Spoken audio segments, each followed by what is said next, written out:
and then won a championship with that, and then kind of grew from there.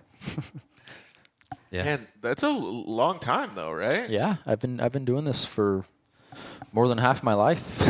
That's pretty cool, though. And Yeah. so now you're 18 years old. Yep. So it's pretty cool to see that you have all that prowess already, right? Yep.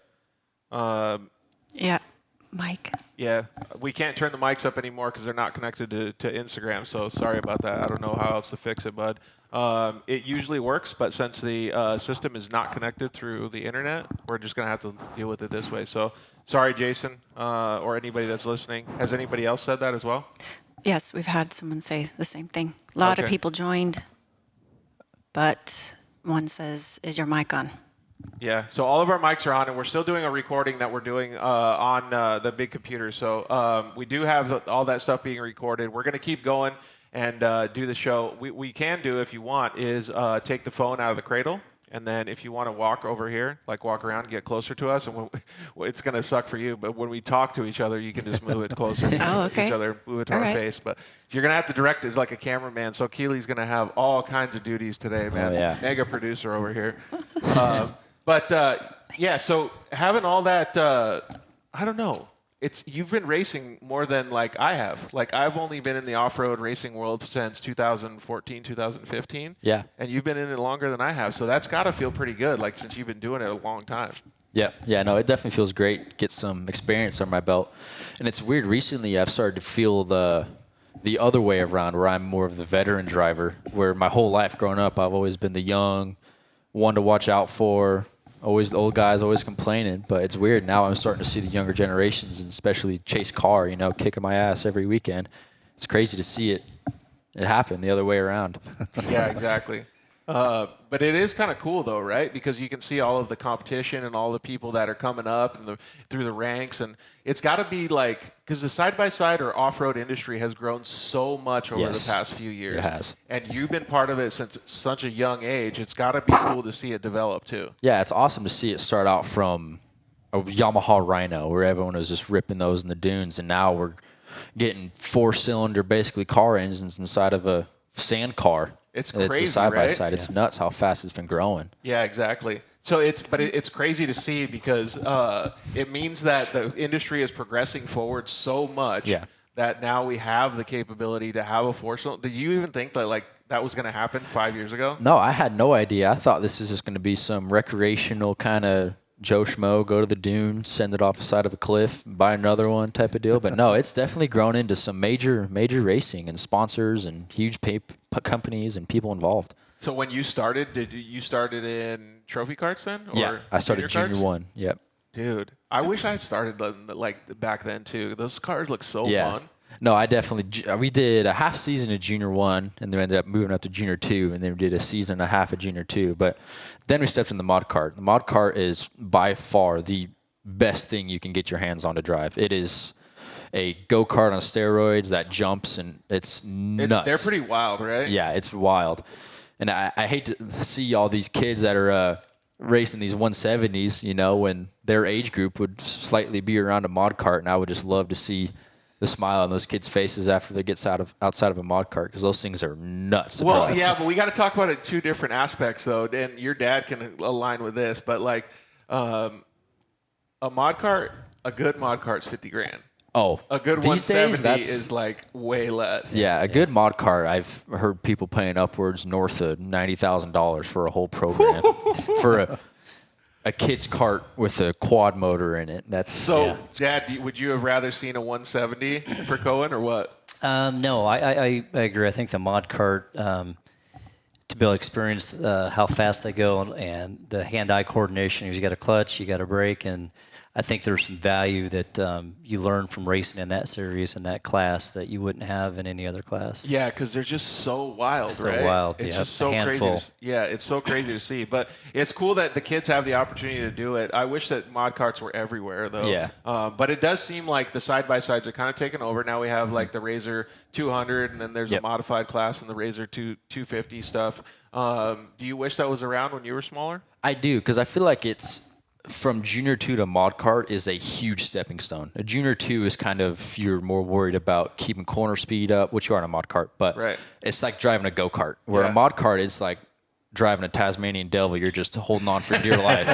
That's a good way to put it. Which for a 14-year-old, 13-year-old to get their hands on that from a junior 2 is definitely a huge stepping stone from that. But definitely, like these days, the whole Razor 200 and stuff, it's definitely a good stepping stone to get drivers into the faster classes. That's not so expensive, you know. It's a good, you can pick one up cheap, put a cage on it, and go out racing. Yeah, totally. All right, so I think we got Jason Weller on right now. Did you already accept him or no? Yes. Okay, so Jason's on with us now. What's up, Jason Weller? How are you? Oh, Corey's there too? Yes. I could grab it. Will you put your microphone, Keely, right next to the speaker on the phone? Like up to the bottom. You can just hang it off the bottom there. Sorry, Jason, we're having some technical difficulties, so I appreciate you guys hanging tight with us. And no problem. oh, there we go. Put the microphone all the way at the bottom of the phone. There you go. Like the. So, yeah, man, when did you first meet Koen? So they've been a customer for a few years now. You know, racing the YXZ mostly. So I think one of the first parts they bought from us was like a power steering and rack, and racing the YXZ, and it's been a good customer. And then started doing more with them, and then this year we built a whole car for them. So kind of stepping it up. Yeah, dude, it's cool to see though, right? Because you guys have had such a long-standing YXZ, program and stuff like that. It's pretty cool to see that people are coming to you, even in the day and age of having Can-Ams and all these turbo cars, right? And they're still really wanting to perfect that YXZ program. I mean, the YXZ is great. It's hard to beat in like the tight stuff. It's shifting, so It's a driver's car. yeah, it's totally different. You know, it's a car you really have to. You gotta hit your shift points, and it is quicker on the tighter stuff. But it's different drivers, different vehicles. People like different things, you know. And you can definitely make a YXZ fast, especially in the tighter stuff. Our business is we do a lot of them, and we've been doing it for a long time. So when somebody comes up to us and says, "Hey, I want what Hager has," or "I want to go fast," and we can definitely help them out, just like that. Dude, it's so cool to see. And we actually got to have a shop tour with you guys, and we had an episode with you guys a little while ago, and you were able to show us some of the long-standing stuff that you guys have had doing with Yamahas and the Rhinos and the SR1s and all that stuff. Obviously, you guys have a tight integration with the Can-Am program now. But even to see, like, one of your cars on the track, like when I saw Koen at the Texas Outlaw Series, it was so cool because I don't want to say nostalgia, but it reminded me of the Lucas days, right? And you could see Koen using the transmission and the rear end to like throw the car around the corners. Like I was just thinking about the times when you and Corey were out there on the track doing that same kind of thing, how fun it was for you guys too. Yeah. Hey, Koen, how do you feel about racing a YXZ out there in that series? Is it I don't know, what's that competition like? It seems pretty stiff out there. Like it seems like there's some really fast guys. How's it going out there this year? Yeah, no. With this new car, we are scorching fast, but we just had some crazy bad luck happen to us these recent races. But yeah, no, the competition's stiff with these RS1s. They're really, really starting to get them figured out, and they're hard to beat. Just because they get around those tight 180 corners so fast. They just zip right around. They're a lot more nimble, they seem, around the tighter stuff, where we need to get on the gas and around the corners a little bit more compared to them. But I feel like we definitely have the pace to keep up with them and beat them. We just need some luck with this new car. There, you might be able to hear us a little bit better. Hopefully you guys can hear us a little bit better, Corey and Jason. Sorry about that. No problem. It's about the same. I'm trying to read your lips. Yeah. Oh, okay. That's the way it goes with technology sometimes, Yeah. I guess, right? So could you tell what Koen said, how he said that it was pretty hard to keep up with some of those RS1s? Yeah, it would be hard. I mean, there's single seat. The balance is really good. Totally different type of suspension. But it's what kind of makes that kind of racing fun to watch too. It's apples and oranges.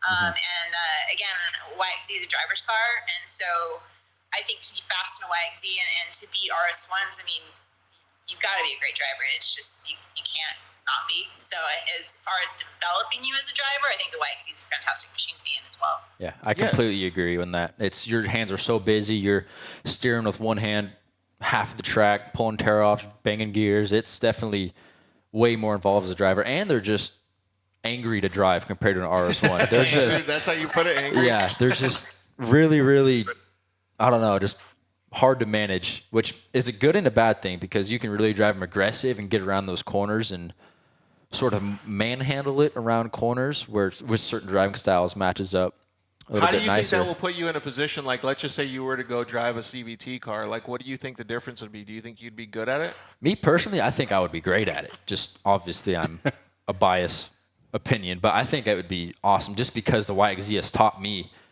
to be on my toes every single corner, you know, where a CVT, where it's just gas, brake, turn, you know.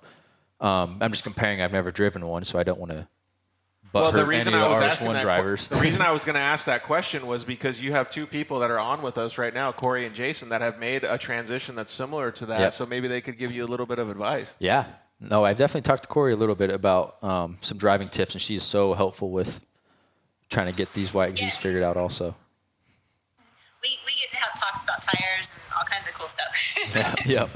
What about For that, I mean, when I was driving the YXZ, that's what I thought too. I thought when I went to something else that was like automatic or whatever, I thought it'd be, almost boring. But like with the Can-Am, we have the turbo, so it's still a lot of work because you're working on keeping it spooled up and you're trying to keep it like downshifted, so to speak, to where when you get on the gas, you have the RPM and the boost to get it going. So it's kind of similar, but it's just a whole different world in getting the power to the ground. So. do you think that Koen would have an easy transition moving into something like that if he wanted to race, like let's just say a turbo in the turbo class? Yeah, I think once you drive a YXZ, it's probably similar to like a SR1. It's probably one of the tougher ones to drive. So I think if you get good at that, I think if you drive any CVT, it's probably going to be easier for you for sure. Yeah, the only thing really that's different, the biggest difference I noticed was your timing with the turbo lag and how you enter a corner. In the YXZ, you can pretty much just dive straight to the apex, hit the brakes, downshift, get back on the gas, all kind of at the same time. And like in our Can-Ams, it's more you have to brake a lot earlier, be gassing through the corner, through the apex, so that your wheel spin kicks in. As you're sideways, it's the trailing arms don't really want to corner the way an ARM hybrid car does, so you got to get that wheel spin for safety. So that's probably the biggest difference, but he could pick that up in 3 laps. It almost makes it fun because you have a difference and it's like a new challenge. So Yeah. But it's definitely something you got to predict and you got to throw it in a corner and kind of guess when it's going to need the power, so you got to get it ahead of time.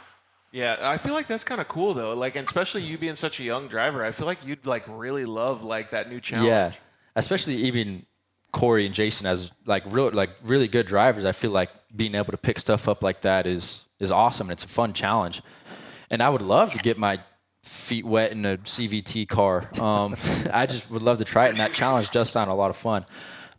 With that whole power band and getting around the corner. With the YXZ, it's direct. You get on the gas, and the power's right there on the ground. So what are the cars that you've driven so far then? You've driven mod karts or junior karts and then side-by-side? Yeah, so just junior 1, junior 2, mod kart, and side-by-sides is all I've And the driven. side-by-sides has just been the YXZ, Just huh? straight YXZ, my whole side-by-side career. Man, I feel like Jason and Corey, I feel like we got to get him a little bit more well-rounded. Right?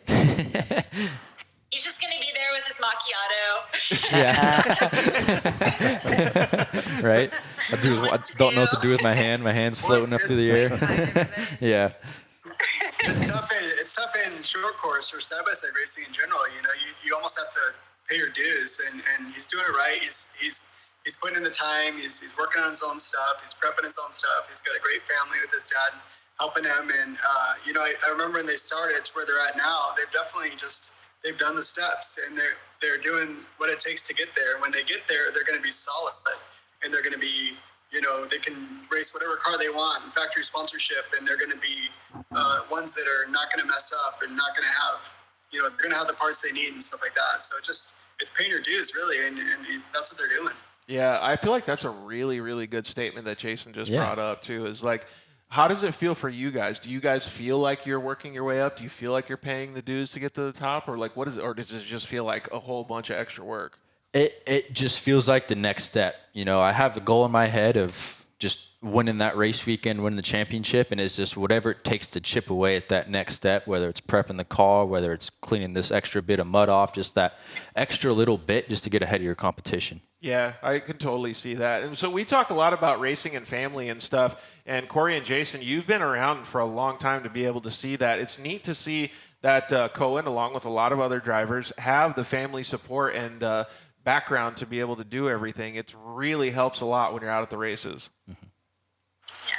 Well, and it's always good to see drivers involved in their program, like super involved, not just the driving part of it, you know, like working on the cars and making the decisions and doing all the homework. Like that's huge. That's huge in driver development. There's a lot of drivers that go out to the races and they're just not prepared. You know, they don't have spotter, they don't have parts, or you know, they wreck their stuff, and it's just steps back. You know, and it's a big deal when you guys are solid and you have your stuff and you're clean. So much respect. Yeah, I have so much respect for that. I always think that too. And then so Corey and Jason, you guys have spent years traveling around the country and doing a lot of these fun activities, but with the work ethic in mind, doing all the racing. Like when you see a family like the Crawford family and they're all going together and they're going to the races together, they're traveling to Texas, they're going to the works races and some other stuff that we'll talk about Koen later. Like, to me, that's admirable just by itself, because that is such a bonding experience for any family or any couple like you guys do it going across the country. It's pretty, like, it's just it always baffles me how people don't do that on their own, because it's such a good experience. Mm-hmm. It's a lot of work. I think you got to be a little weird to enjoy it. No, for sure.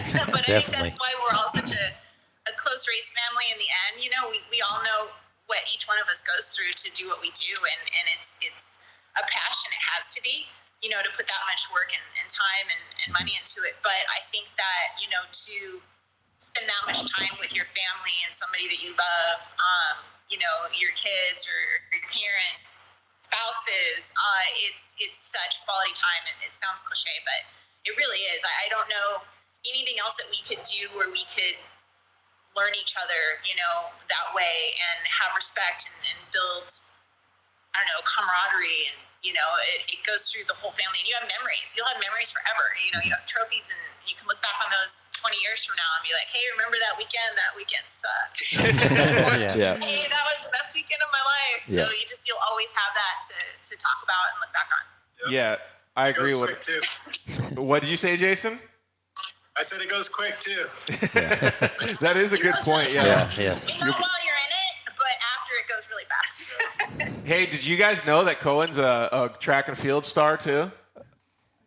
See? Not Slightly, know yeah. that. I like whatever it takes to go fast. I'm there for it. Whether it's on the feet, car.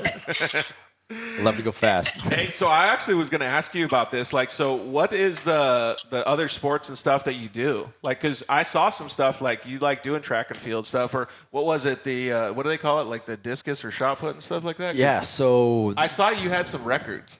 so I hold a record in the Highland Junior High School for the farthest discus throw of all things. Like my skinny self is going up against these 300-pound dudes that are overgrown, and I'm just slinging it farther than there. I don't know how it happened. It's just How kind far of. was it?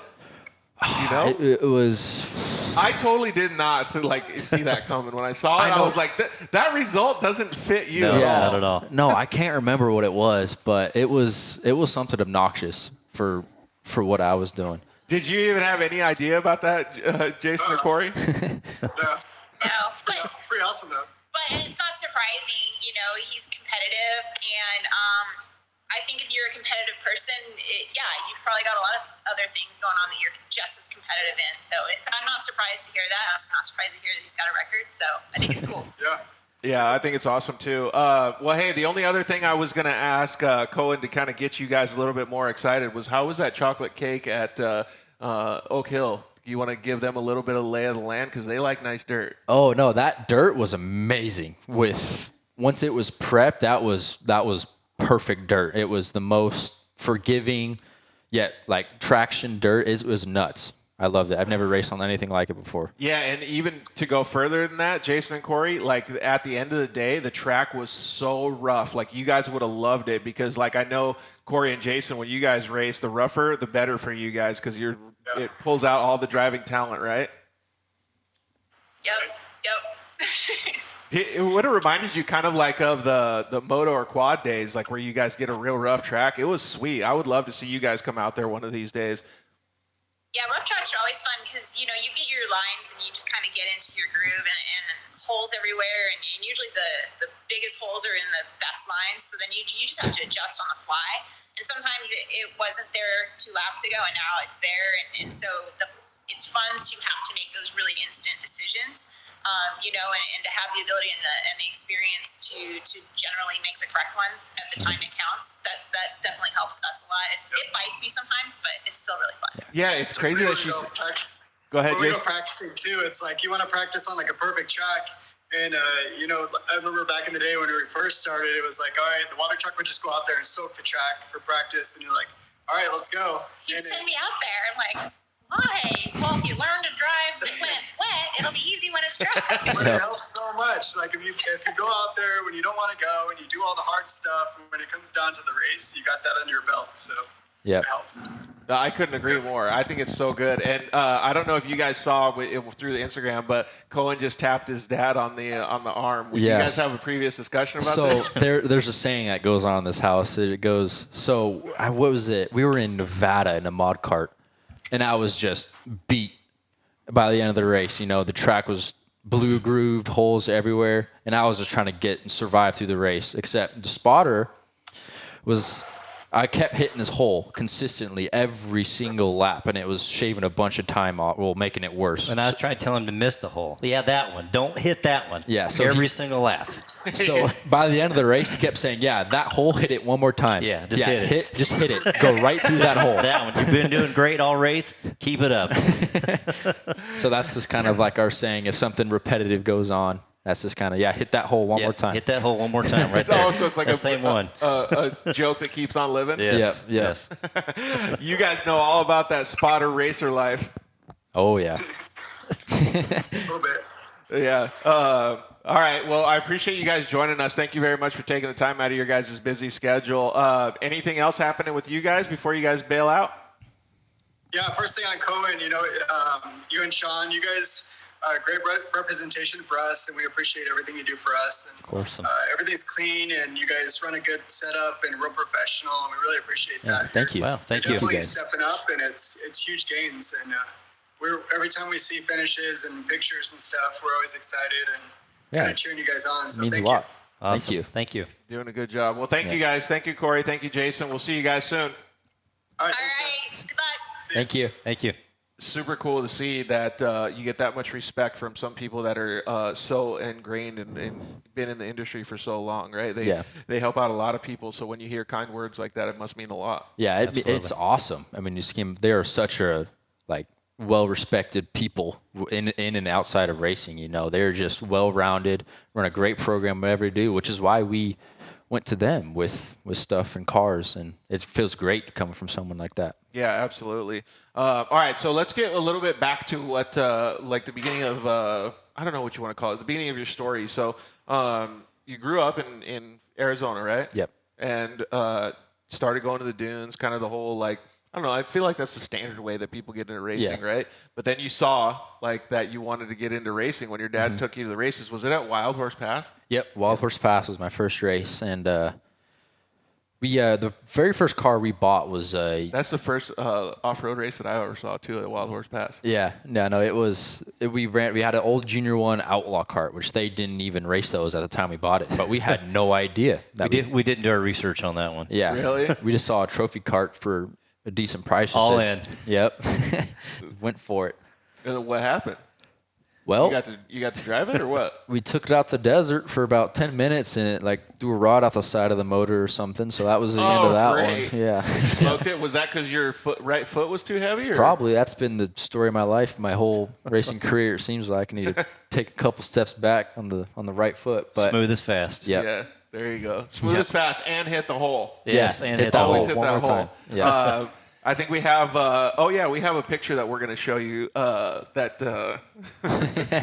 So this is what got you into racing. I feel like. So we have a picture that we're going to show you guys. We're going to show you guys on Facebook and YouTube first, and then on Instagram. So that's young Colin. Do you remember how old you were when you were sleeping with your steering wheel? I was probably 10, 9, 10. Yeah. And thank you to your mom, Keely, for showing us that. That's a pretty good picture, man. Yeah, that basically represents my racing life. Your love for off-road. My love for so I saw driving. that Colin Truitt has joined us. I thought he was going to come on the show tonight. So, Colin, if you remember how to come on the show, just join us anytime, dude. We can talk a little bit more about some of the fun stuff that you've had with Koen, maybe on and off the track, I guess, huh? Yeah. Are you good friends with Colin? Yeah, we've gotten close over the years with hanging out at Texplex. I've always seemed to kind of gravitate towards him. We've always seemed to get along pretty well. What kind of stuff do you do to keep up with racing? Do you do physical training? Do you eat well? What's Yeah, well, I try to go to the gym every single day, as much as I can besides Sundays. So I try to keep my fitness up as much as I can. Eat great. She's okay. Oh yeah, Colin's. Yeah, you can let him in. So Colin's going to join us in just a second here. Where does Colin live? Do you remember? I don't. I thought he lives somewhere where it's late right now, right? Yeah. North Carolina? It's like 8 o'clock. South or Carolina? Yeah. North Carolina, South Carolina. Somewhere over there. It sounds like Colin's on right now. What's up, Colin Truitt? How are you, buddy? Oh, well, not much. How are you, dude? Not the right reply. I'm good. How you doing? So we were just discussing. I forgot where you told me that you lived. North Carolina. North Carolina. That's it. Yeah. Yeah, Sure. foothills of the mountains. So not the East Coast, but pretty much the East Coast. Right on, man. Hey, how long have you known Yeah. Colin? He started racing with us last year, if I'm not mistaken. Yep. And that's when I met him my first time, I think. Yep. So that's how long I've known him. So let me ask you a question. Were you like, oh, this guy in the YXZ, what the hell is he thinking? Yeah. on Texplex, yeah, the track is it wasn't a very good track for slinging gears and throwing steering wheels around. Yeah, it's quite a bit different. More of a smooth flowing type of track. It's so. quite a bit different driving style, right? And X Travel just joined us. What's up, James? How are you? Yeah, it's kind of crazy though, right? And you see so much. We talked about it a little bit at the beginning of the show, how the industry is growing and side-by-side and off-road racing is getting bigger. But you can see all this diversity in the classes, right? So now you have, speaking of the Texas series, the Texas Outlaw series, you have the Pro Stock class is one of the most diverse classes because it has Yamahas in it, it has Hondas in it, it has Polaris in it, it also has Polaris RS1s in it. Yeah. And all of them can be... I guess competitive and semi-competitive is probably the way I would word it. Yeah. But it's pretty rad, right? When you think about it, I don't know, man. That didn't happen 4 years ago. Yeah, it's crazy to see everyone. It's a wide. Yeah. It's the only series or Definitely. class, One I of the guess better you could classes. say, with everything. All manufacturers has their foot in the door. Yeah, dude, totally. But it's cool to see the level of competition too, right? So in my opinion, I mean, Colin has been at the front of the field for a little bit now, right? Yeah. So it's a good goal to a carrot to chase for you. Yep, But sure. in my opinion, if Colin messes up, there's 4 or 5 guys, yourself included, that Yeah. can win at that track. Yeah, that's why I love that it's the pretty much podium on back to where it's just so competitive. We're swapping, especially at this new track where everyone's kind of chasing car setups and trying to get it figured out. This last race was Trying awesome. to figure out tires and Yeah, suspension. that was and the what biggest works one. And what doesn't. It's a Yeah. new track, new stuff. Everybody's got to figure it out. Which Yeah. Colin had it on lock. He had a half a track lead over everyone. Yeah. He figured it out first. Dude, he did figure it out pretty easy, right? Yeah, seems to be the common. I wouldn't say I figured it out easy. I had a bad Friday. Actually, I did see him kind of sweating on Friday a little bit. When I was cruising around the track, he was sweating pretty good. He was like, I don't know what to do. But what and it wasn't because it was 107 degrees. Yeah.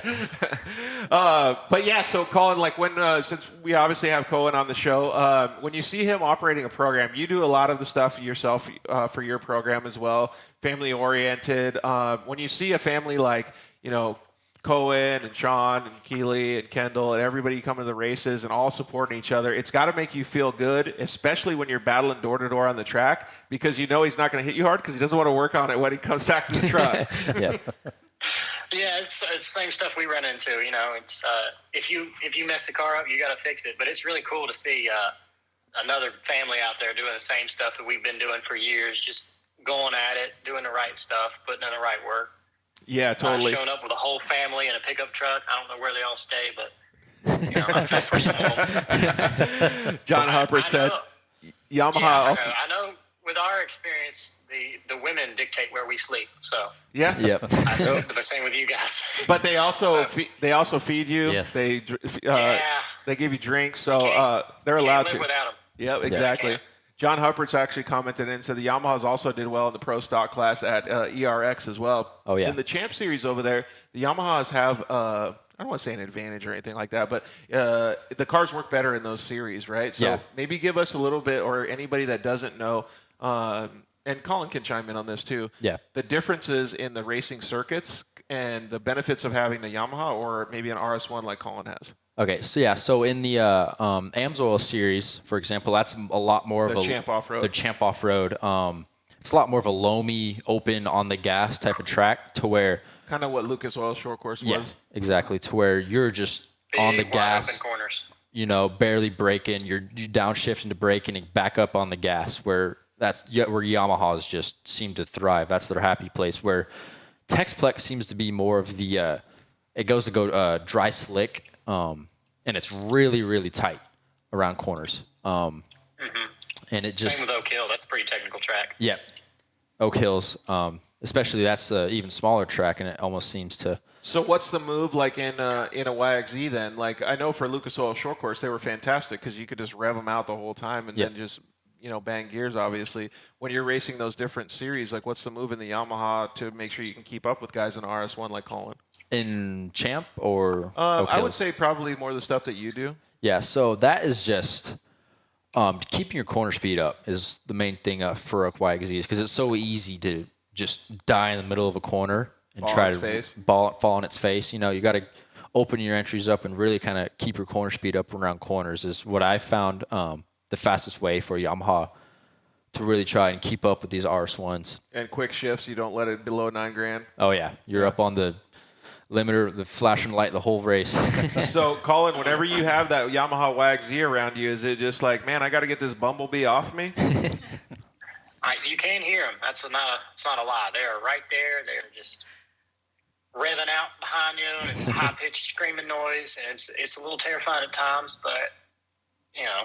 We can't mention the If you comment figure- that just came in, but it's really funny. No, Colin, we you should can't. read it. We're not allowed. Oh, I was gonna. No, we can't. It's a new thing this year. But, yeah, you can hear them coming up behind you. And, you know, they're a car that you have to know where they're fast and where they're not when you're racing against them. So Yeah, because there is have some. to take advantage of it. That's right, because there is some sections that could be a little dangerous, right? Because like coming into a corner or anything where they get a little bit more run on you, it's like whoa, whoa, whoa. Like okay, maybe a different car couldn't have done that, but the Yamaha can do that. Yeah, that's crazy. Hey, Yeah, you really got to know how to hit your corners. pertaining to that comment, do you have wireframe glasses with yellow lenses?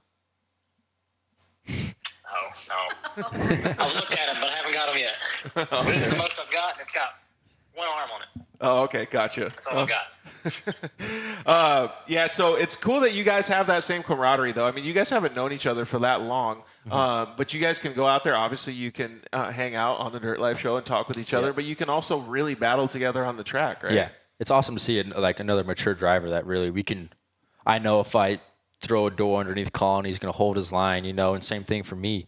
You know, it's really fun driving with another respectable driver. You don't got to worry about anything. It just makes for good, tight, fun racing. Yeah, Colin, you can That's probably. my favorite time to race. Yeah. Dude, I was going to say, Colin, you could probably get along with that. I couldn't tell you how many times I didn't win a race, but I battled till the end with clean racing, and those are by far on the top level of any race I've ever done. Mm-hmm. Most fun I've ever had is racing at the top speed you can ever race and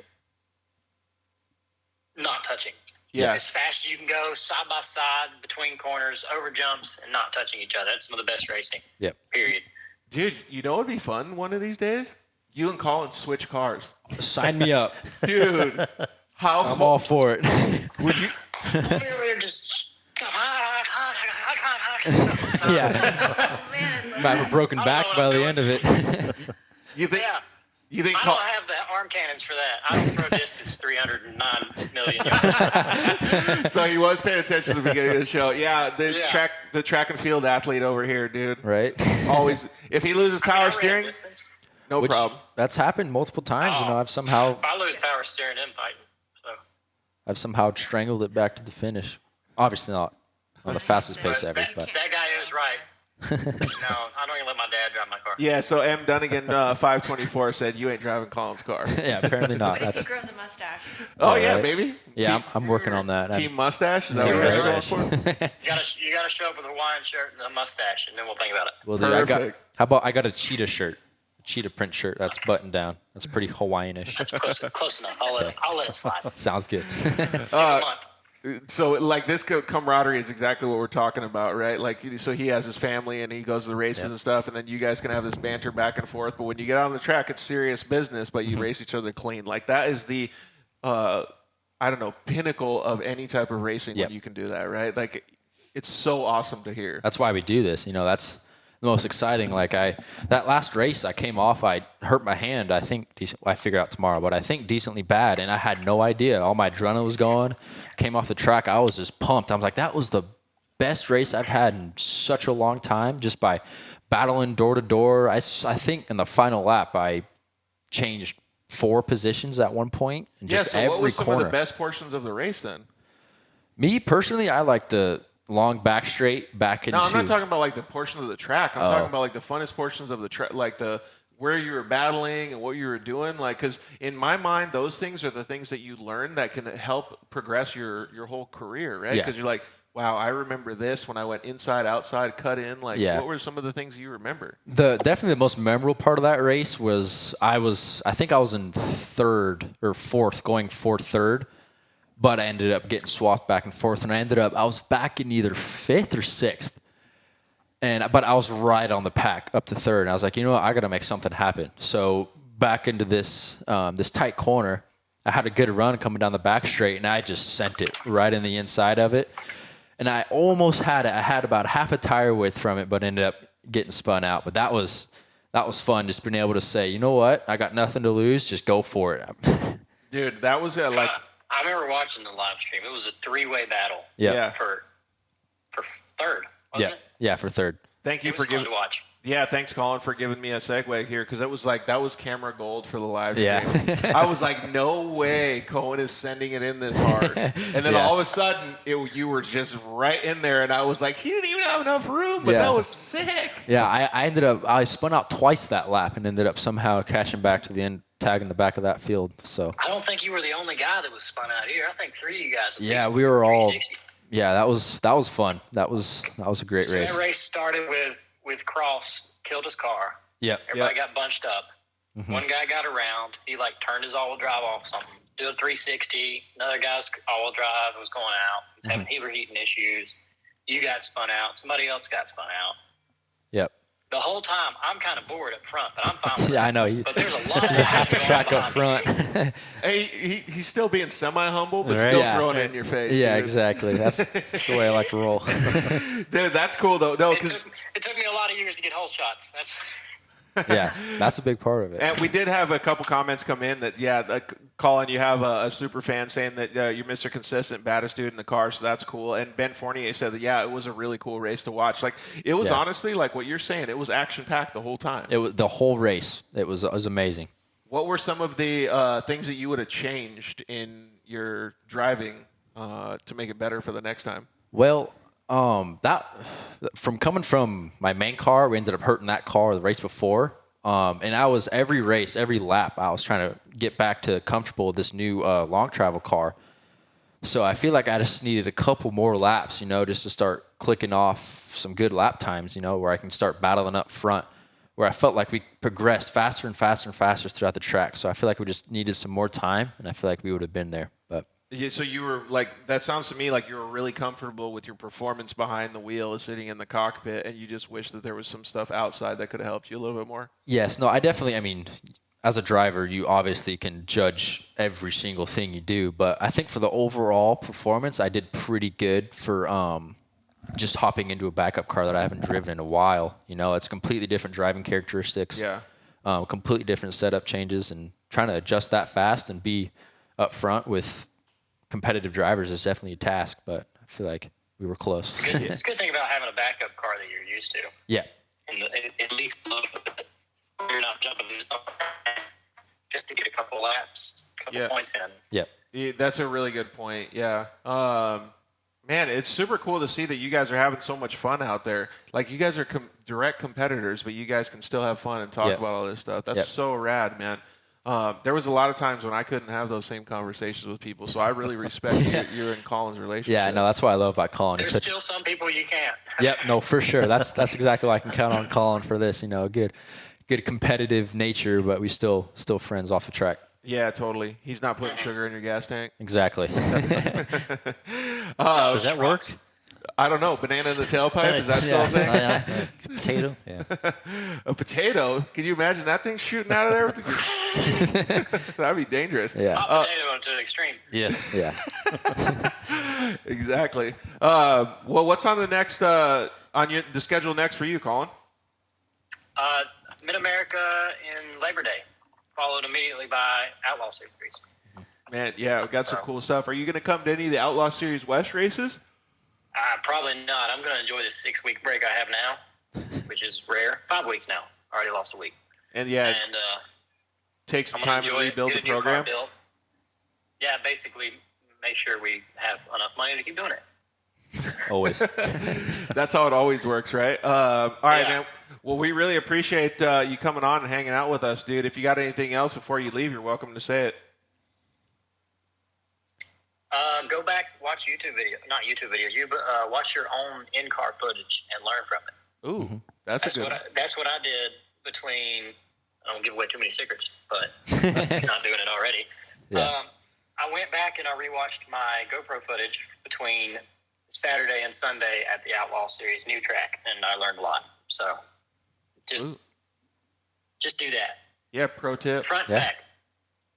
Front back. Did you guys run GoPros on the front and back of your car? We don't. That is one thing we just struggle with. Your pro tip. Sorry. That's the secret. Yeah, we used to actually, Colin, you might like this. So we used to run a whole GP. We didn't run an AIM system or anything like that because we had a different sponsor. But we used to run. It's called a Lit Pro. It's a device that you put on the top of your car. It can tell G-forces. It tells lap times. It shows exact lines and everything. So we would not only do what Colin's saying and do all the GoPro footage, but we would get exact measurements of the whole track to see where we could save an inch here, an inch there. It was awesome, man. So pro tip from Colin and George as well. I'd be lying if I didn't say I've watched some of Colin's YouTube videos too, just to see what he was doing. Oh, really? Trying to get the upper edge on Colin, I right? put them up. Yeah, which I've seen. He's just I had to stop posting them.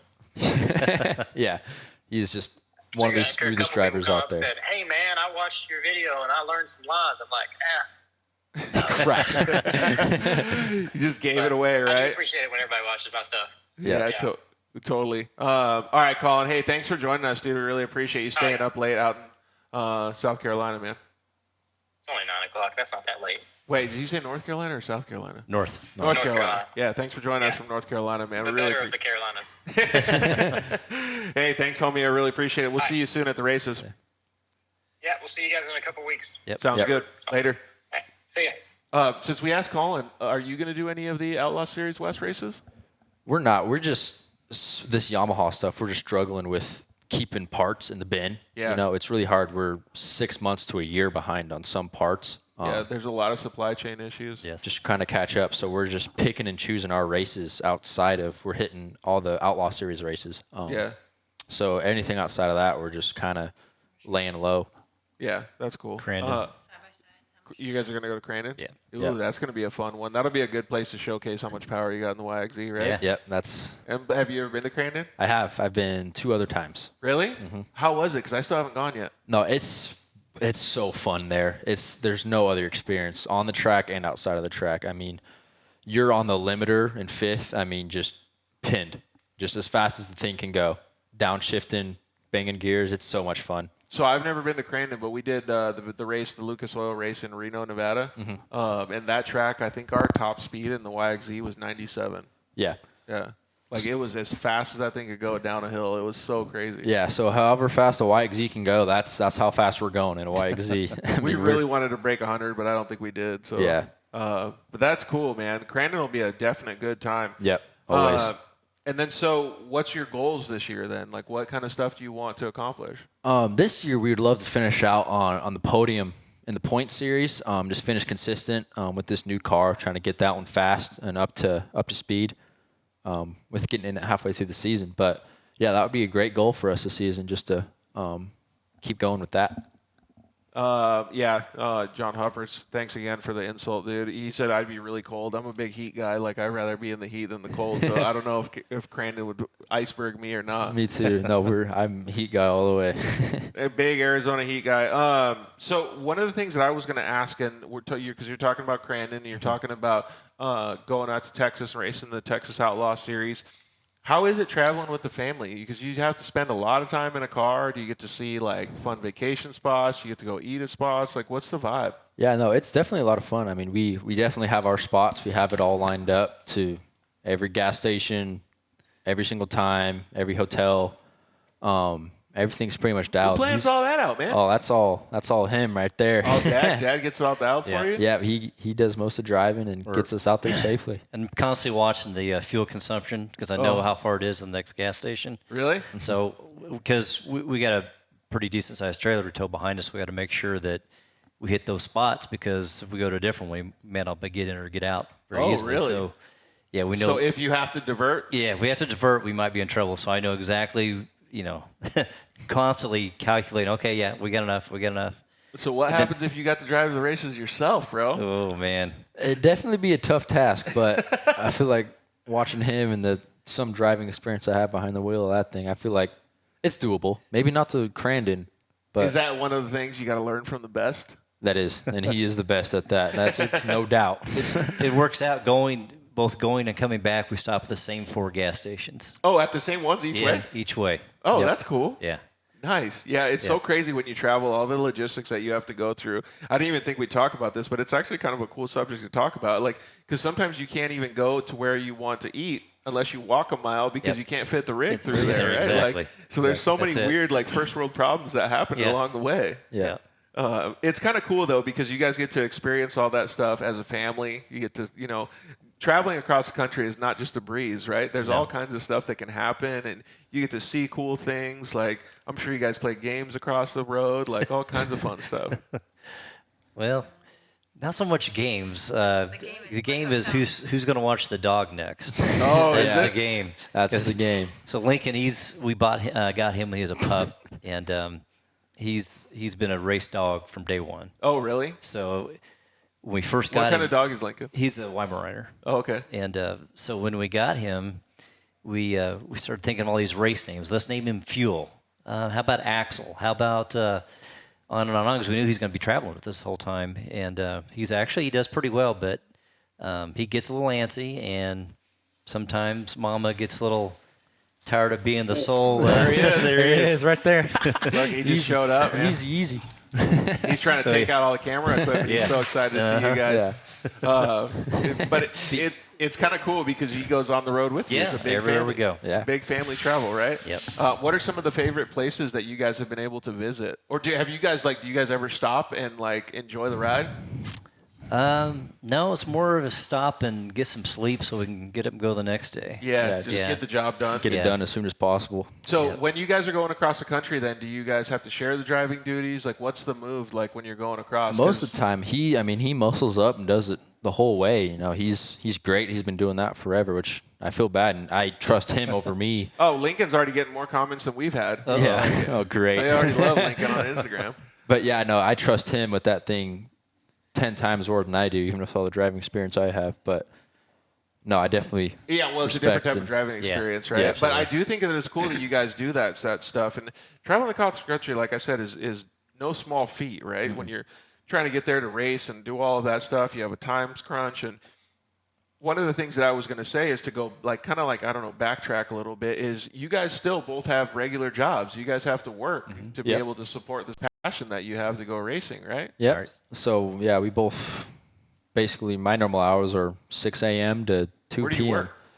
I work at X-Broom. It's a street sweeping company, so we manufacture street sweepers on the road, and I do the PDI department, so I'm the pre-delivery inspection, so I'm the last eye around everything and around that. So it's been fun. It's definitely not racing. When but did you start doing that? This is soon. This is recent. So ever since I like the week after I graduated high school, I started. So that's what, 5 months, 6 months? Oh, okay. So it's real recent then. Yeah. But that's pretty cool, though, man, that you're still willing to put in all that work to help support your dreams, like Yeah. to push forward. Because I'm sure all of the stuff that you make at your job is going right back into the racing program. Yep. No, it's awesome. And that on top of college, I do some college here and there as much as I can. On top of going to the gym every day and keeping the race program, it's definitely a busy lifestyle. But Yeah, and you operate and maintain most of your whole race program, right, with the help of Dad? yeah, no, he helps me a lot. So he definitely is the last eye over everything on the car to make sure every nut, bolt, everything's tightened the way to his spec and everything he wants. But I definitely try to do as much as I can on top of all the other issues I have. But yeah, You no, probably it's been learned awesome. a lot from your dad, right? Oh yeah, my whole life. I mean, That's we've cool. been working on stuff since before we can walk. Yeah. Yep. But those are cool experiences. So, like I was just talking about going across the country with your family, right? Like those are awesome experiences. But there's also a lot of time spent in the garage with Dad, or Oh, yeah. you know, if Mom wants to come out there, whatever it is. Like those are really, really quality experiences. Yeah, no, we've definitely spent a lot of time together in the garage. Yeah. And learning. We've almost developed our own mumble language. We don't have to pronounce words anymore. We just kind of mumble and we kind of Grunt and point. grunt and point, and it kind of works out that way. But no, it's been great. Hey, did you have to ever hold the flashlight for Dad? Oh yeah, That's how it all started. that's how it all started right there. Actually, you should tell that. How did that happen? When I was crawling and I was. Oh, do you really want me to tell you that Yeah, story? let's tell it. Oh boy. Was it a good story, Sean? Huh? Was it a good story? Might need earmuffs. Oh. No, Well, it's not that. no. Talk about the one where I was crawling underneath the. Yeah, I know, but you Well, had the to go. PG, the PG version. Okay, Yeah. let's hear the PG All right, version of it. so we were changing oil in a car. I can't remember what car it was. I was changing oil, and he crawled underneath to hold the light for me. I think he was maybe 3, Yeah. and crawled underneath the car to hold the light. At 3 years old? Yeah, and Yeah. he wanted to be part of that action. That's pretty cool. Yeah. Apparently he was like, what the heck? The flashlight was The light flickering. started moving. I'm like, what was going on? I looked back, and Koen had crawled underneath the car and was moving the light. Got outside of the Nice. house somehow. Yeah. sneak up on Dad to help. Yeah, exactly. That's perfect timing, though. Way to like take the initiative to hold the flashlight for Dad. Right? Yeah. Exactly. That's pretty cool, man. He was still in diapers, so may have been younger than that. Yeah. But that was a good, probably learning experience because now you know. All right, my son's going to be in the garage for a while. Right. Yeah. Oh yeah. Exactly. How much time do you guys think you spend working on the program, like not at the races?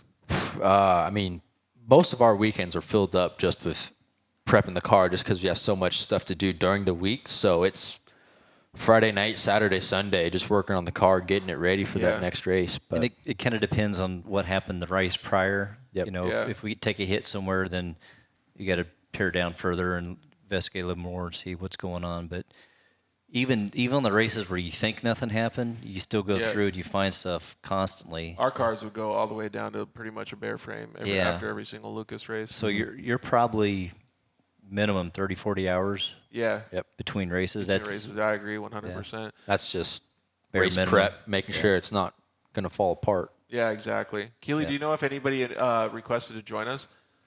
Yeah, grab the 10mm socket. John Yes. Humper said. Yeah. It's always. it's always missing too. Yeah, always.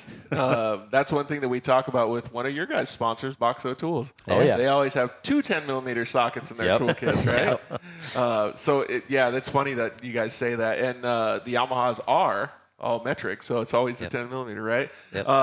One of the things that I was just thinking about when you were talking about working on the cars is I still have so much of the setup sheets and checklists Yep. that I should just give you guys a bunch of printouts. We can compare. We have a spreadsheet of ours as Yeah, well. perfect. Those setup sheets came in so handy because Yep. you'd look at them from the race before. You'd be like, all right, clicker here, clicker there, Yeah. boom, you're good to go. Yep. Do you guys do stuff like that for your as race program? Absolutely. And so maybe have Koen give us a little bit of an insight on what you do to make your program better, not just in the garage, not working on the car, but with setup sheets, tracking. How do you do better at the next race, stuff like that? Yeah, so it's always just looking at the previous race because you're only as good as your last race is what I kind of think about it. And so we always just look at the car, look at the setup, look at my driving, and always just make a little improvement every single time you get on that track, no matter what is the goal. And it seems to be working out pretty decent for what we're doing, and making sure everything's just spotless, zero mistakes whatsoever in the car and the driving. And I think we've kind of gotten away from the spreadsheet. I mean, we still write things down here and there, but we've been doing it long enough now to where we can see what the car's doing, and we know if we need more compression, more rebound. Right. And we don't so much worry about it because the track does change so much from race weekend to race weekend that it's not overly critical. We know that when he goes out in practice, we can say, it's doing this. But if it goes blue groove, we probably need to go that way. So I think our bigger challenge now is trying to figure out which way the track's going to go. And follow that. Because that's what it seems like. We're always blistering fast in practice. It seems like we are the fastest car on the track. But once it gets race pace with the track getting a little bit tore up and blue grooved, it seems to be starting to struggle once it gets towards that direction. But it's crazy though, and when you go to new tracks, it's so, I don't know when to say it's difficult, but it's so I don't know, you have to be on point, right? Because you got to be as fast as you can get to top speed is going to be a competitive advantage compared to everybody else. Exactly. Yep. So, all right, so we were talking about a little bit about the the Texas Outlaw Series. We were talking about the Outlaw Series West. Well, now we got our fearless leader that runs all the Outlaw Series stuff, Brian Atkinson, on. What's up, Brian? How are you? Can you hear us, Brian? Maybe turn up your volume a little bit on your phone, Brian. I don't know if you can hear us or not. But yeah, so it's cool to see when you have to have that. I don't know. I love seeing new tracks and rough tracks because I feel like that really gives an advantage to somebody that can act quickly, knows their setup like what you guys are talking about, and is able to manage it really fast. Yeah. No, it's definitely a huge advantage, being comfortable with your vehicle and the adjustments that you make to that vehicle and how the car is going to react. It's definitely a huge advantage with how many years you've been racing a YXZ. We're getting a lot more comfortable and a lot faster and confident in making those decisions. Yeah, I guess that does show you how good it is to be adapted to a program like what you guys have been, right? Yeah, which is why that's why we kept sticking with this YXZ year after year after year, just because we know it so well. And do you think it would be different if you had a different car? I feel like the general aspects of tires and stuff would kind of translate over, but other than that, suspension, it might react different. We try to set totally different cars to drive with the chassis and stuff. Yeah, we would try to do the same adjustments, and it would probably react completely different. Okay. Well, I hope that Brian can hear us now. What's up, Brian Atkinson? How are you? What's up, guys? Had a little glitch in the Matrix, I think. I don't know what happened. It's okay. Our Matrix is glitching big time over here, too. So we're just trying to do our best, man, just like we always do. Well, hey, thanks for joining us, dude. We really appreciate it. It's cool to see, we're sitting in Gilbert, Arizona, basically Phoenix right now. We were in Texas a few weeks ago. All three of us are all how many people? Did Kendall go to that one? Yep. Yes, she was there. Yeah, so 5 of us, 6 of us, we're all in Texas doing the same thing, talking about racing, talking about dirt, all that stuff. It's pretty cool to see that everybody comes out and hangs out at the facility and races with you in your series. Yeah, man, it's especially these guys. When I found out that Koen was going to be on the show, Koen doesn't even know about this, but I did send you a little video to play for them, but we don't need to do that anymore. Yeah. That'd be funny if I played it right now. It'd be super weird. Yeah, right. It's just awkward. Nobody knew what to do. Yeah. But you're right, though. It's got to be meaningful. I mean, that's a pretty big trek for a whole family to come over to Texas and race with you. It's so far for them. And, these guys are some of my favorite families that come out to race. And if there's one thing that I wish I had more time to be able to hang out with them. But, it's hard. But I love it when they come out. I love talking to them every second of it. It's awesome. And I wouldn't ask for Couldn't agree more. These guys were even talking about putting a turbo on one of their YXZs to race against the Millers. Yeah. Oh, let's do it. You never know. You never know. That would be pretty cool, right? Just come out swinging. Yeah. Hey, so we actually had John Huppert said, do notes from your last race at a track, are they useful, or does the track change too much from race to race? We don't know much about this new Oak Hills track, but at Texplex, it was almost consistent. The track would be the same. It would just go blue groove almost every race. So it translated very, very well from weekend to weekend. But it seems like this new track is going to be about the same, just how well the dirt is, how consistent it is. You just have to get used to it? Just have to get used to the new changes, the setups. So and when I everything. hear him ask that question, I kind of break it into two pieces. Like, what can you take from your baseline setup at a previous track that you have been to racing, and then you can take it over to a track that's completely different? Do you have to start from scratch? Do you start with a baseline setup and then move into it? Like, where does it go? No, I feel like we definitely start with a baseline setup, and based on the conditions of that track, if there's a bunch of G outs or if it's way faster, we can kind of guesstimate on the new track and make a lot better decision on Coming into it and what that track's going to do and the car's going to react. Yeah, that makes a lot of sense. It's pretty cool to see all these, like, Brian, whenever I think about it, like, it's so cool to see. I mean, he's only 18 years old, and he already knows all of these things about racing and moving forward, right? So, like, even if he didn't want to race side-by-sides anymore, he'd be able to move into a different motorsport. All of these things that he's learned with the help from his family and his dad have made him what he is now, like, beyond his 18 years. I think that if he doesn't want to race side-by-sides anymore, I think I'd rather him just come work for me. Right? That means a lot. Thank you, Brian. Yeah, but it is cool to see that he goes all the way over there to Texas. Actually, I asked a bunch of other people this. What was your favorite part of the Outlaw Series Oak Hill course?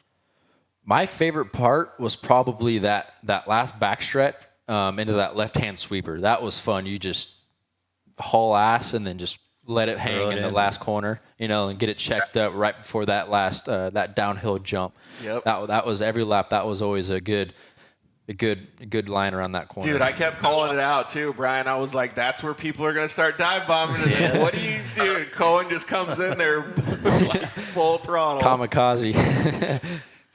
Yeah. There were some good lines taken right there on that weekend, especially when we watered. Oh yeah, for sure. So, Brian, you've worked for some other race organizations and things like that. You've obviously seen Koen at some of these other tracks and stuff. Yep. What did you think about when you first saw him and you first met him? I just knew because I think I maybe only caught Koen, was it the last race or two at Works, I believe. Yes, I believe so. So just right off the bat, I knew that he was going to be quick. I think we were talking on the podium. Mm-hmm. And when I found out that he was coming out west, I was like, okay, this is going to be good. Or I'm sorry, not out to Texas. I knew that it was going to be good.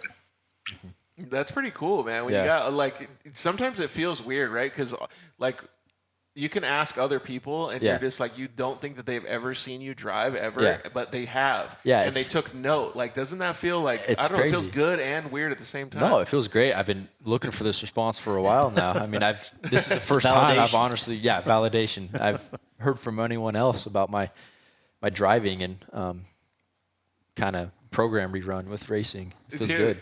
So I was telling him, Brian, when I think it was Friday when we had the practice at Oak Hill in Texas, and I was cruising the track just looking around. I was like, oh, cool, I'll just shoot some video right here because I see these guys are getting it. And then Koen comes around and he's just ripping this turn. He bangs down a gear in his YXZ, and I throw him the peace sign or I don't know, the horns or something out. And all of a sudden I see his hand come off the shifter. He does it right back to me. And then he gets you can see his left hand moving a little bit more, and he gets up on the bike a little bit and just drives off. I was like, that was a boss move, dude. Yeah, that was awesome. I remember that vividly too. That was a great time. He's honestly he's one of the fastest guys out there. I mean, unfortunately for him, he's had so much bad luck with his car. But I always look forward to seeing him out there ripping. Yeah, it's cool to see, man. Yeah. Especially in the I love to see the diversity. That's why I like seeing all the different cars and stuff and the different techniques. So it's really neat to see. I don't know if Koen's gonna be able to do any of the Outlaw Series West stuff. Dude, if you had a fresh car, you could. Yeah, if we had a fresh car, but we just parts, man. It's just really our biggest battle right now with this program is just trying to keep parts Yeah. on. Picking and choosing where Picking we The and race. unicorn yeah. needs a new long block, and I've been waiting a few months for that bad boy. So I feel your pain. So Yeah. crazy Yeah. just how Yeah. hard it is to get stuff. Yeah. Yeah, it really is. Man, we were talking a lot about the family atmosphere and vibe and stuff like that, going to the races, Brian, and all the time that they get to spend together. Like, you've heard it a million times with all the people that come to your track. What kind of stuff do you get when people come to the track? They're like, oh, man, that was such a long drive, but we got to see this, we got to see that. Like, all of the camaraderie just has to be so meaningful. You know, it's really something I put priority on when it comes to doing these kind of things. Because I'm the kind of guy I take a lot of things personal, right? So I really try to be friends with everybody so everybody can come and talk to me if they have any issues or anything like that. I think it's just the person that I am, to be honest with you. And it comes off in a way where, luckily, it's a big family atmosphere out there, and I wouldn't have it any other way. I think it's awesome that people think that, and let's keep it going, right? Yeah, totally. Yeah. So one of the things that I was talking to Koen about when we were talking with Colin was, like going through school and like, I don't know, man, he's got such a busy life and he still puts all this effort back into racing, like just to go to the track for like, let's just say it's 2 hours of driving time, an hour of driving time for the whole weekend. Mm-hmm. Like that to me just shows how much dedication these guys have, and traveling with the family. Like it's so cool for me to understand that because we've done that so many times in our lives, Brian. Yeah, I mean, and luckily for us is we have some really good competition out there, and to be able to compete at our track and be able to win, let alone a race, maybe even the series, if you keep podium a series, and win some cash, it's a big accomplishment, So it's one of those things you just keep trying and make it fun, and just everybody keep coming back. Yeah, exactly. That is why we keep coming back. It's just the more the racers, competition. the better, dude. Yeah, absolutely. It's great. What's the most racers you've ever had on a course with you?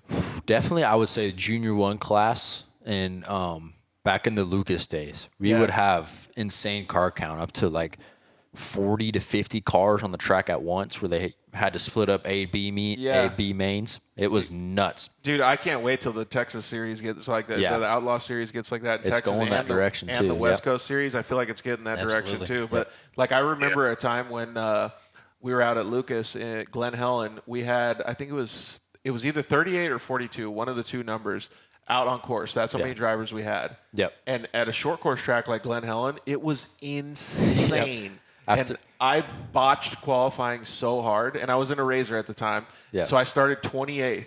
Yeah. By the finish line, I was 3 feet from the podium. Yeah. And I told my spotter when I crossed the finish line, I'm like, how the F did you get me through that? That was basically impossible. So, those are the races that you remember, right? Oh, yeah. No, that was one to remember for sure. We qualified 30th, same thing. We absolutely botched qualifying and end up, what was it, like 6th or 7th, by the end of it, which at that time was a huge accomplishment for us. Dude, it's so crazy though, right? And at the end, you're like, dude, what happened? Yeah, like Ricky Bobby. Like, I don't even remember. I blacked out. Yeah, exactly. Yeah. Like, dude. Yeah. Brian, I can't wait till we have the opportunity to have people experience those same experiences with you guys, your guys' series, man. Absolutely. Ben says 12-hour has a lot of cars on track, badass race. Oh, yeah. Okay, so we got a couple comments that just came in. Anthony Muncy, I think is how he pronounces it, looking forward to coming back to Texas. Cool, man. We'll see you out there. And then, Ben Fournier said at the 12-hour, there had a lot of cars on the track. That was a badass race. Yep. Did you race that one or no? We have not. Dude, that race looks gnarly. Yeah, it looks insane, which we've always just, every year we've been in the process of getting cars ready for next year. And every time it seems like we're down to bare frame exactly the weekend of the 12 hours. So we've never really had a car put together for that, but I would love to get out there. That seems like a great time. Dude, you got to share the driving duties. There's no would Sean want to drive, you think, your dad? Oh, he'd love to. We've been trying to get that happen for my whole racing career at this That point. would be cool. Brian, at the 12-hour, how many people share driving duties usually for one team? Is it 2 or do they have 3? It's 3 people per team, and usually every team has at least 3 people. I mean, it's pretty stacked. Yeah. But this year we're looking at probably 120 cars starting off that starting line. Woo! Wow. That's some car count right there. Dude, that's going to be rad, right? That's going to be awesome. Dude, that'll be super cool to see. Yep. All right, Brian, we're going to talk with actually, you know what? Hang on for just a second because I'm going to ask this question to Koen real quick. Actually, I want to ask Dad this question first. Okay. You can answer it either way you want, Sean. What is your favorite part of racing? Getting air, corners, the high speed, like maybe something else? Getting there, towing that 44-foot trailer. Awesome. That's how it is? The air up the bags and go for it. No, but like you could talk about it maybe in a context of seeing your son do it or anything like that. For me, I mean, jumping's jumping. Yeah. For me, it's more cornering. I like to see the car handle smooth, stay tucked, Yep. and get the traction and just take off like a rocket ship. So that's one of the things that I always appreciated about a good car setup is predictability. Yes. So predictability in a car will make any driver feel super confident, and they Absolutely. can go out and win races like you have never seen, right? Completely agree. All right. Well, what's your favorite part though? Me personally, I like the speed aspect of it. I love going fast, kind of like Ricky Bobby. But I just, I love hauling ass. You know, just high speed corners, just throwing it in, just going as fast as you can. That's what I love about driving. Okay, we got a couple other comments come in. Stonebuilt says, I don't know what this means, but may need to come with auction money. Is that something for you, Brian? Yes, the 12-hour, we actually auctioned off the first 10 spots on the lines, and it all went to charity this last year. That's actually pretty rad. I wonder how much this guy Stonebuilt is trying to throw in on that auction to get a good starting spot, man. Yeah. I think the first place spot last year went for $2,200. Woo-wee. All right, so bring more than 2,200, Stonebuilt. At least. Because you know they set the bar last year. And then John Hupper said, yeah, pretty impressive car count. Says a lot about the racing there. Yeah, and it not just the racing, but like the competition, all that stuff. The racing is great, but it's the how do you want to say it? It's the way that the race is organized, right? It's 12 hours. First of all, that doesn't happen, Right. Yeah. Unless you break down a desert race or you're doing like some gnarly race, right? Yeah. But on a closed course, that never happens. So it's rad to see that that be available. And then there's also a good payout as well. Yep. So that's super fun. So it's always nice to take gas money home, right? Yep, always. All right, Brian, you got any questions for Koen? No, man, just happy to drop in and say hi and say how much I appreciate y'all coming out. And we'll see you guys here pretty soon. Koen, if you can't make the West race, come on out and I'll put you to work. We'd love to. Oh, hey, put you to work. That's Speaking of putting him to work, dude, this dude just went to Disneyland with his girl. They did 34,000 steps. So this dude is not shy to walk around, man. You could put him to work big time. Yep. Wow. Yeah. But before you go, Brian, I just got to say, Gonna like, race with them? the way you run your series is just amazing. With going through series, seeing how they've been run, and this is just perfect for grassroots racing, for anyone trying to get started, for pro racers. It just makes a lot of people happy, and I just love the way you run everything out there, which makes us keep coming back. Thanks, buddy. I appreciate that a lot.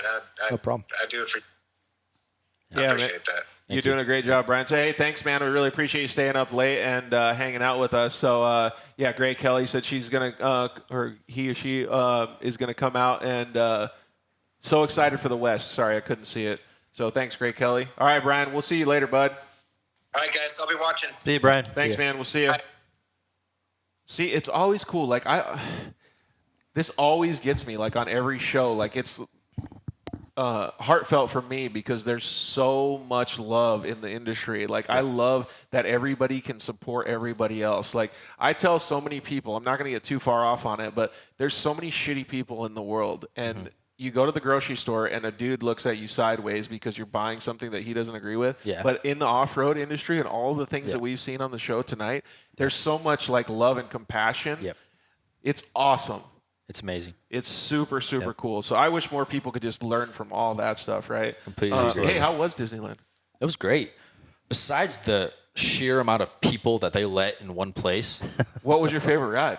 my favorite ride is definitely probably the Incredibles ride. The Incredicoaster? The Incredicoaster. Dude, I was going to say the same thing. That one's definitely got a special place in my Did heart. you take your hands out and, like, go whole no-handed the way. whole way? Whole way. I knew you were going to do Can't that. do any Were other you way. throwing shouts out to the photographer? Not there. I didn't see any photographers there. No, not that time. If I was there, I would have got you. Yeah, Give exactly. you an Insta-banger for you Yep. on the credit coaster. That's cool that you guys went out Southern California. So it's nice that you're able to still enjoy life as well. You know, like you can get out and you can take a breather, so to speak. Exactly. Did you like going to California? I liked Disneyland part of it, but I love the California and the state and the weather and all that, but the people, man, there's just something else out there. They're just the way they driving. That's the main thing. That's basically what I'm going off of. They get wild out there. They like to bang some doors and get after it on the highway. So, all right. So I have a couple more questions that I wanted to ask. I was going to ask. So you've been number 48 for a long time. Yep. Where did that number come from?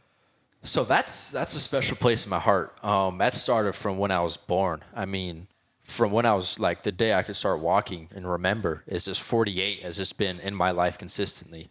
Whether it's the time, whether it's a VIN number on a car, whether it's literally anything in Just my like life. ingrained in your brain? Yeah, it's just it keeps showing up in my life. It's hard to explain. Yeah, I think it started out with the NASCAR 48. We always liked Jimmy Johnson, but my grandpa's football jersey, he always wore the 48 number when he played football. Yep. But what really makes that number special is that we can go out to dinner and it'll come out to something 48. Yeah. We can literally drive across country to Texas, and we'll pull into that parking lot at 6:48. Yep. Every single time, and it's always around stuff that's happening that's good in our life. It's pretty amazing, and It's crazy how that can't happens, explain right? it. I forgot. Somebody told me about this because I have a similar story, but somebody told me about like when numbers align like that, there's a certain reasoning behind it. Like there's this like, I don't know if it's like astrology or whatever it is. Like it's those things that happen for like a reason. Yeah. I had the same kind of things happen. So my number's always been 19. So I got really badly injured in 2019. 19 months later, on October 19th, I raced my next race at the UTV World Championship. And I don't know, it was something like the 19th starting spot and like all of these crazy things. And I was like, dude, like What the heck? Yeah, like how does this stuff even... out of your control? There's no way. It's possibly. wild, right? Yeah. And so, like, I think that's super cool that you have that. So it sounds like to me, like, no matter what, you're going to try to stick to that number. Oh, no matter what. Yeah. That's my main goal. It's just I don't know what I would do without 48. It's all huge. around us. Yep. all around us. Yeah, we have a question from John Hupperts that said, do you have time to ride for fun, and where do you ride? Not really, honestly. We don't really have any play cars, but no, I mean all the race cars are just strictly for racing and practice that weekend. We try to keep the miles low on those cars and don't want to put any extra wear and tear. Yeah, I feel you. And racing is expensive, man. You Oh, gotta make sure. And like with all the supply chain stuff, it makes it even harder, right? Yeah, absolutely. Would you, if you had the opportunity to go for a trail ride, a play car ride, I'd love enthusiast to. ride? That'd be so much All right, fun. John. Next time you come down to Phoenix, I know he has dual residency. He lives in we're gonna call it Antarctica, Minnesota, but we're gonna call it Antarctica. But he also has a place down here in Phoenix. So next time you got you probably have to sit shotgun because Koen will probably want to drive, but he can take you out in his Polaris, man. That would be cool. Awesome. Racing is fun. Stone Built said it is fun. That's why Koen likes to do it. It's addicting, the competition. And what about the color green? Like you've always had green on your rigs. That's just kind of what it boiled down to. I mean, I've always just loved the color green, and it always just stood out on the track. Anywhere, like my mom and everyone in the fans could always see like a quick glance and find my car right away just because of the bright green color. I remember the first time going to a works race, and I was like, oh, cool, there's a black car, and I was like, wait, look, there's a green guy. Yeah, exactly. And then I was like, oh, and then so I knew who you were just because of the color. Yeah, and the color, and me as a driver, I've also seen a connection with that. Like, oh, it's the green car, and then they'll match Crawford, and then it's like, oh, it goes perfect together. So what if you get a team like let's just say you're a factory Can-Am driver, you got to use yellow and black, man, nobody's gonna know who you are. Well, I got the 48 number. That's okay. I'd split the difference. Split the difference there. Yep. See if you can maybe have Brian change the series rules to have a green number plate. Yeah, right? Exactly. Yep. That would be pretty cool. That would be awesome. What has been some of your fondest memories, like during racing, like anywhere? Like let's just say starting from when you were a little kid, maybe now, like anything. I mean, from when I was a little kid, I remember this moment vividly, and I think you do too. Is the first time I got on two wheels. Like on the bicycle? bike. Yep, which is back in the split lane wild horse short course track, and it was the first I time. remember that split lane. That was was fun. That was so much fun. Which lane did you usually The fast prefer? one. The fast one. No, but it was the inside lane. And I remember almost every lap consistently, I remember getting up on the bike and setting it back down and crawling up the wall because I had to set the car back down. I had to crawl up the wall, which is a reaction of it. But every time, almost every lap consistently, I would just set her back down. So you were on able to four place wheels. the car that precise every single lap? Unfortunately, yes, because I didn't want to end up crawling up the wall every lap. But no, that was definitely thinking, oh wow, I'm getting up on two wheels. I should turn that way now. But I don't know. I feel like that's pretty cool, man. Like, because those are like, you're such a young kid at that point, right? Exactly. Like, for him to do it, Dad, how was it seeing you? Where you're like, all right, I'm glad he didn't turn the other way. yeah, there goes a body. yep, turn right into it. Yep. Yeah, John said, yeah, sounds good. If he wants to ride in a Turbo S on the other side of the Estrellas, I don't know what that means, but yeah, I don't know. That'd be cool to go for a trail ride, hang out with those guys, no, that'd be awesome. make some new friends. Yep, Not just down racing for it. friends. You Right. can have enthusiast friends. Yep. But it is cool. It kind of shows you, again, two things.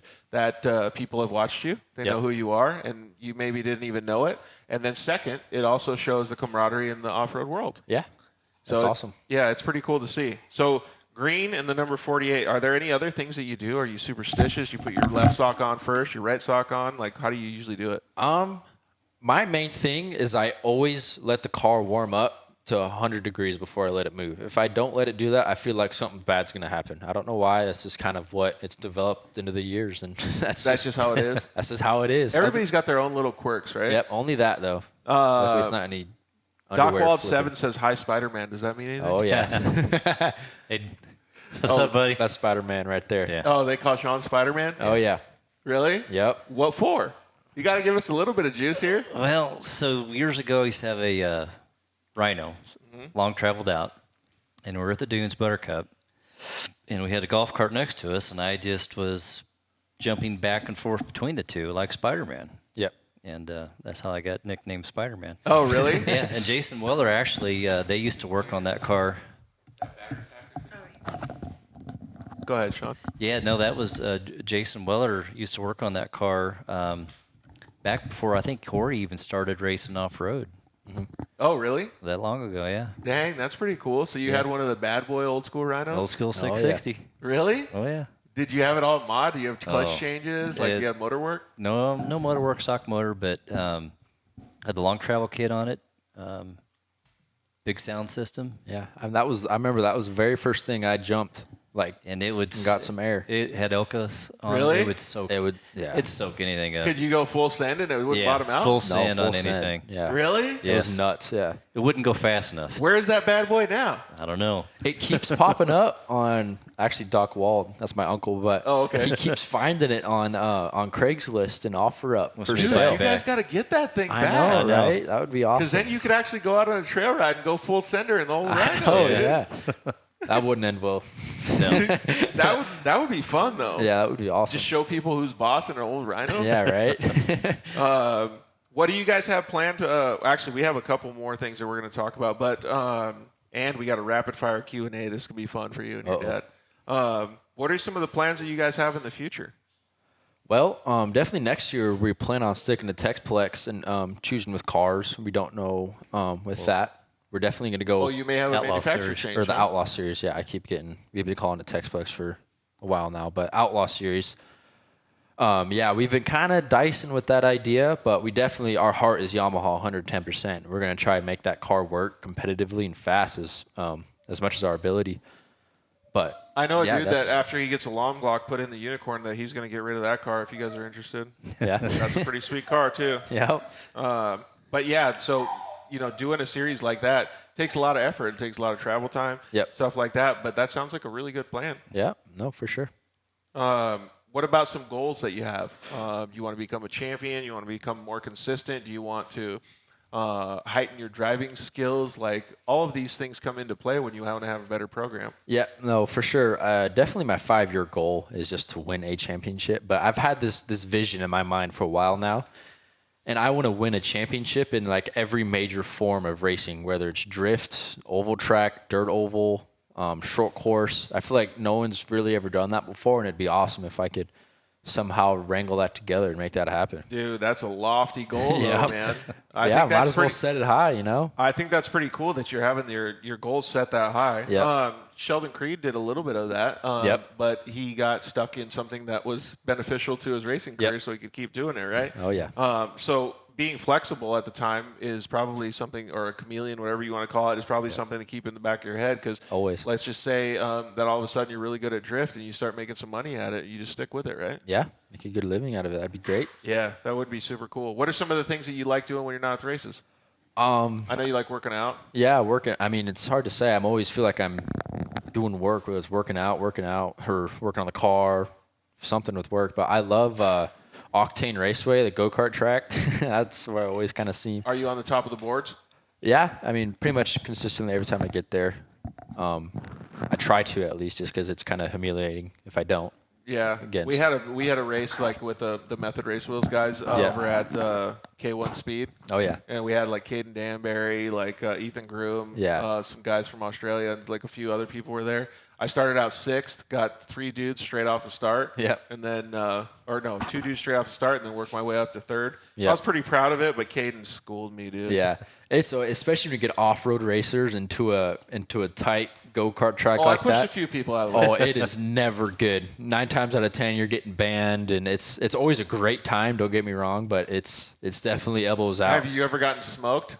Like like taken out by some dude or completely anything? all the way. Yep, into barriers. But that's the fun That's part usually of me it. doing it. Oh, Yeah, you're right. just taking him out? But I had to wait for him to come back around. I can't keep That's how it works? Oh, yeah. That's pretty funny, man. We Yep. should definitely plan something like that so we could have everybody come through. See, the Australians, Ben and Toby Musico said, yeah, that was awesome. Yeah. His son got 2nd, so. Always Nice. a great time. Yeah, I love going to the go-kart track, man. It's expensive these days, though. It is. That's You why could be like $150 deep after you get out of there. Exactly. And that's minimum, too, for Do any 3 of the other races or family whatever. members, the mom and sister, like going to the go-kart track ever? Not. They What about your kinda- lady? She's down? She's down. She's down for anything, which is great. But yeah, she'd love to go spin some laps around a go-kart track. You think she could get you after she has no practice? You or never no? know. She could spin a couple laps and get schooled by her, but we'll see. Man, going to the go-kart track sounds really fun right now. All right, so we're going to wind down the show a little bit. So I think maybe before we do the rapid-fire questions, just Okay.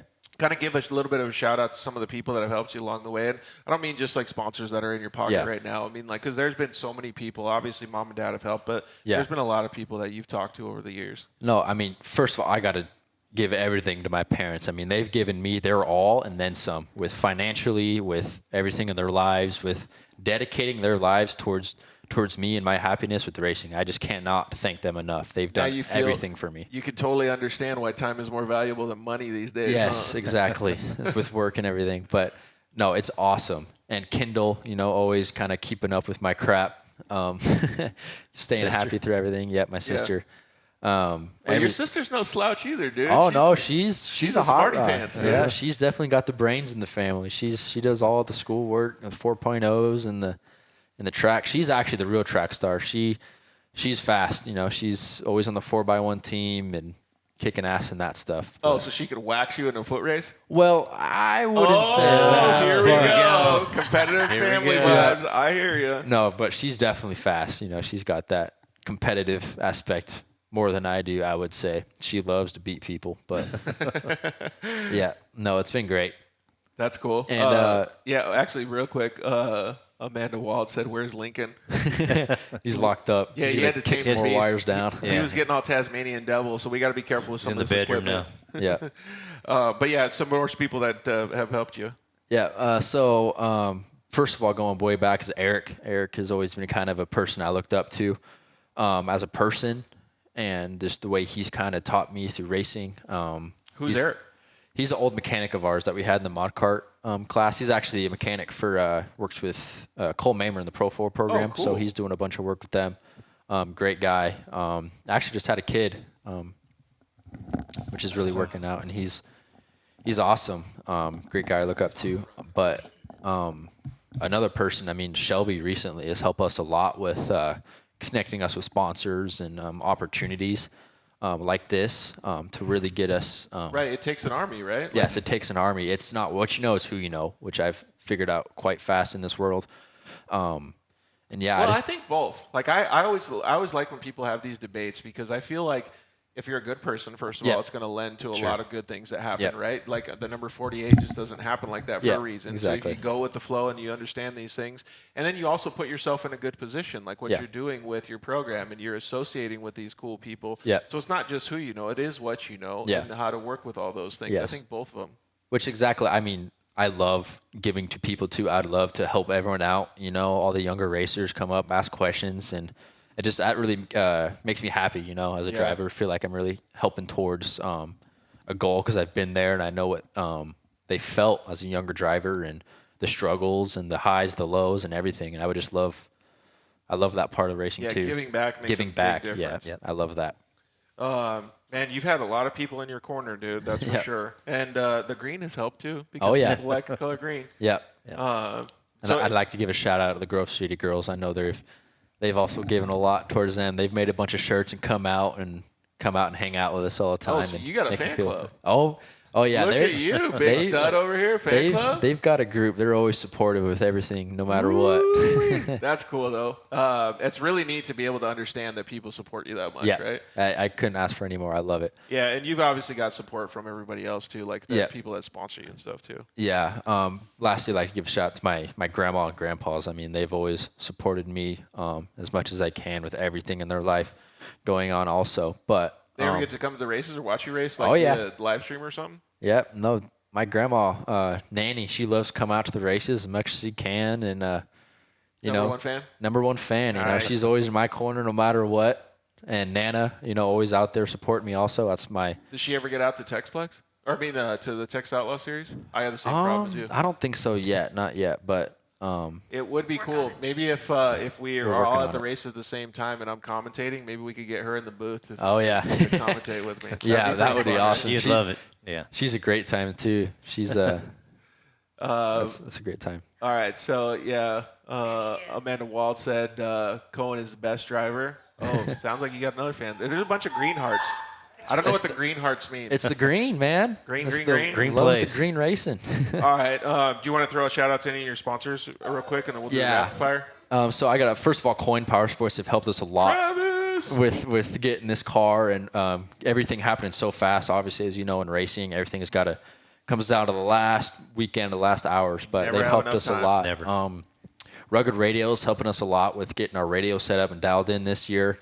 Boxel Tools is always helping us with our tools and getting us make sure we're dialed in the garage. Action Sports Canopies. Robert, Lucas. Yep, getting the Grant, everybody. Yep, Action Sports Canopies, getting us our canopies dialed. Always making our show look professional and everything clean. We talk about that a lot. Actually, is like when you have your pits and all of your set up well and showing what people can see. That makes a big difference. It means a lot. And Demon Power Sports, they've always done a lot for us. Even before they came a sponsor, we've always chose them just because of their quality of axles. Their stuff works, and especially they don't charge an arm and a leg for it. They really support the racers. And it's just we've never had an issue with Demon Axles. We just love them and the support. And even on social media, there's always liking my stuff and stuff like that. And X Broom, they're a sponsor of mine. My grandma and grandpa, they're always helping me out with my dreams, my supporting with that stuff. But well, now you're giving back to them too. Yeah, as much as I can. Yep. I think that's pretty cool, man.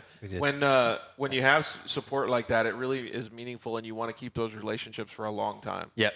And Maxima, they've actually been my very first sponsor since day one. We've always stayed loyal to them, and they've stayed loyal to us. They've always supported me and never had any issues with Maxima, and been up front with them. Dude, I like how you give detailed input on all that stuff. So good job to you, man. Thank you. All right. So you want to do rapid? Let's let your dad go first for the rapid fire Q&A. You go second. You want to do that? Sure, let's do that. All right. We could also play rapid fire Q&A with your mom too if she Yeah. wants to come Yeah, in. she Here. Come might on, need join to. in. All right. So I don't know if you can bring the headset over here if you want. Just hand it to me on the side here. So we'll start with Sean, and then we'll go to Koen, and Okay. we'll go to Keely afterwards. So the first question, Sean, is tacos or hot dogs? Tacos. You're going tacos? What Going kind of tacos? You can bring the headset over here, and then you can stand up behind us. Tri-tip. Oh, tri-tip. You're getting fancy. Yes, Oh, yeah. sir. Best tri-tip tacos out there. Ooh. Oh, he's cooking them? Oh, he's cooking them, yeah. Really? Are you doing it at the track? He might. You never know. We never use that enough time, but Yeah, I've always, with all it's the always spare like, time we hey, got we the should track. bring the What grill. do you do? Like bring the hibachi to the track, or like are you like cooking on the grill or what? With the grill. Yeah?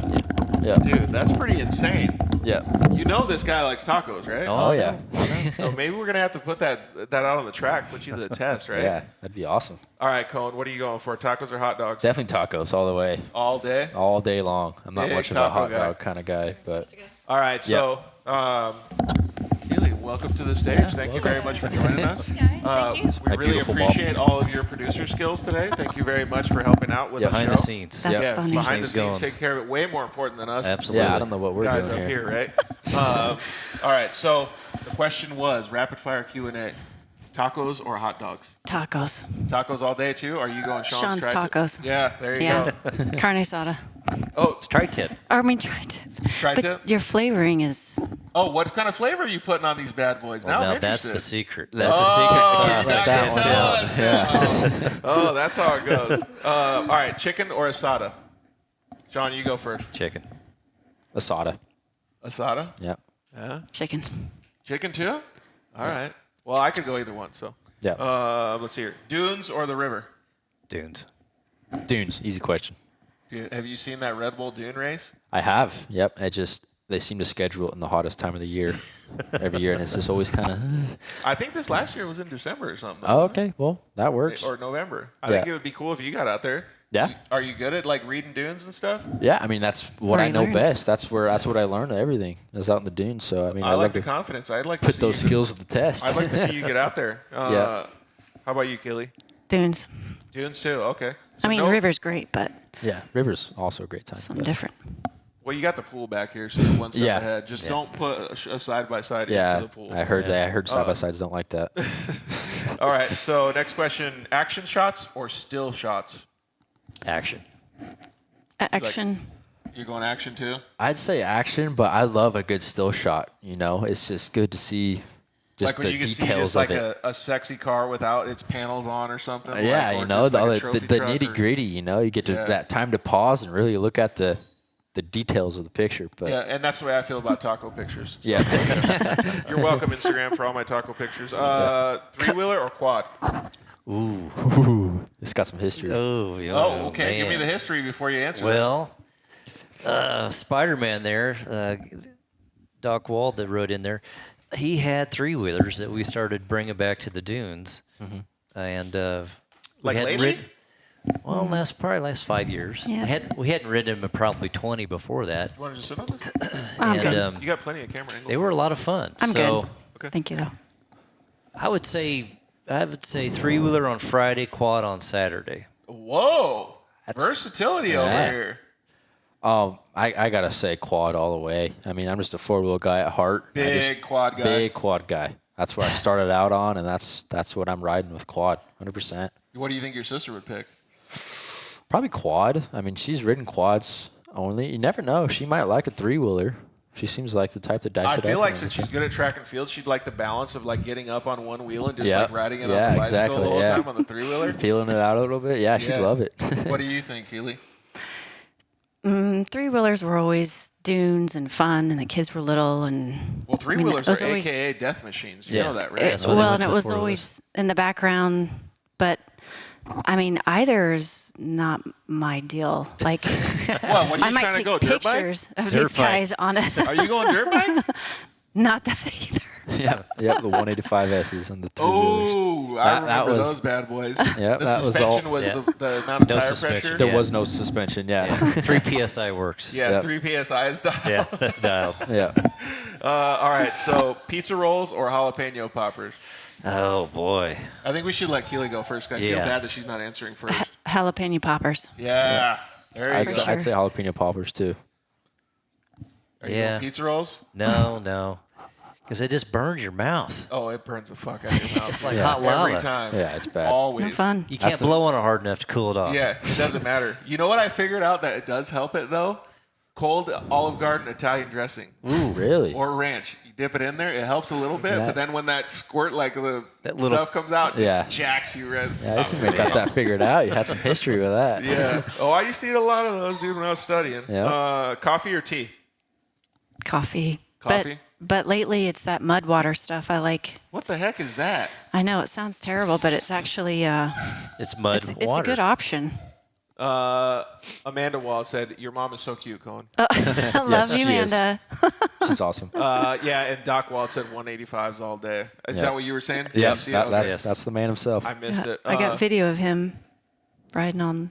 Three-wheelers. Yeah. My mom got real hurt on a 185. Oh. She tried to get all gnarly on a jump and flew off. So See, that's why I don't do this. yeah, dude, they're death machines for a reason. Did you already answer coffee or tea? Did you guys already answer that? I'd say more of coffee. I'm not much of both, but I'd say coffee. Why are you like an energy drink or water guy?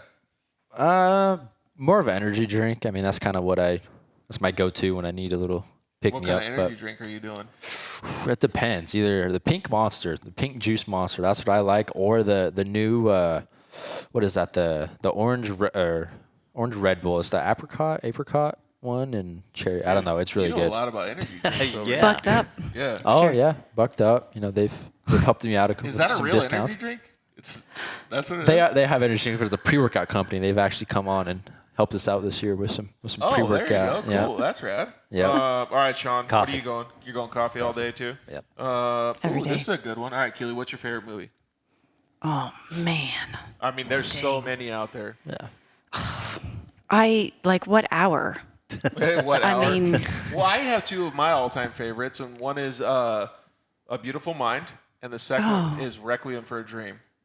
Okay, the second one I don't know yet. Yeah, they're completely opposites. Requiem for a Dream is a real trippy, druggy movie, so like, I don't suggest kids watch it. But I'm a big fan of Jared Leto, so that's why I watch it. Gotta go check it out. That one's cool, and then A Beautiful Mind, just because it's so brainy. Like, I feel like Kendall would like that. Oh yeah, for sure. I mean, just Your movie- you talk and I'm gonna get my Okay. list. It's your mojo. Do you already Yeah. have a favorite movie? Please tell me it's not Ricky Bobby. Well, that's obviously that's got to be in the go Step down as Brothers? one of the greatest movies. But Yeah. I love Step Brothers. That's a great one. Recently, it's been The Great Escape. That's been a good one. That is a good one. I didn't don't get to know. watch it all the way through. Yeah, I like the like precise thinking of it to get out of the prison cell of all the stuff he gets out, and I don't know. That's been a good movie recently. How about you, Sean? You got any? Braveheart. Oh, big Braveheart guy over here. Yeah. Dang, that is a pretty good one.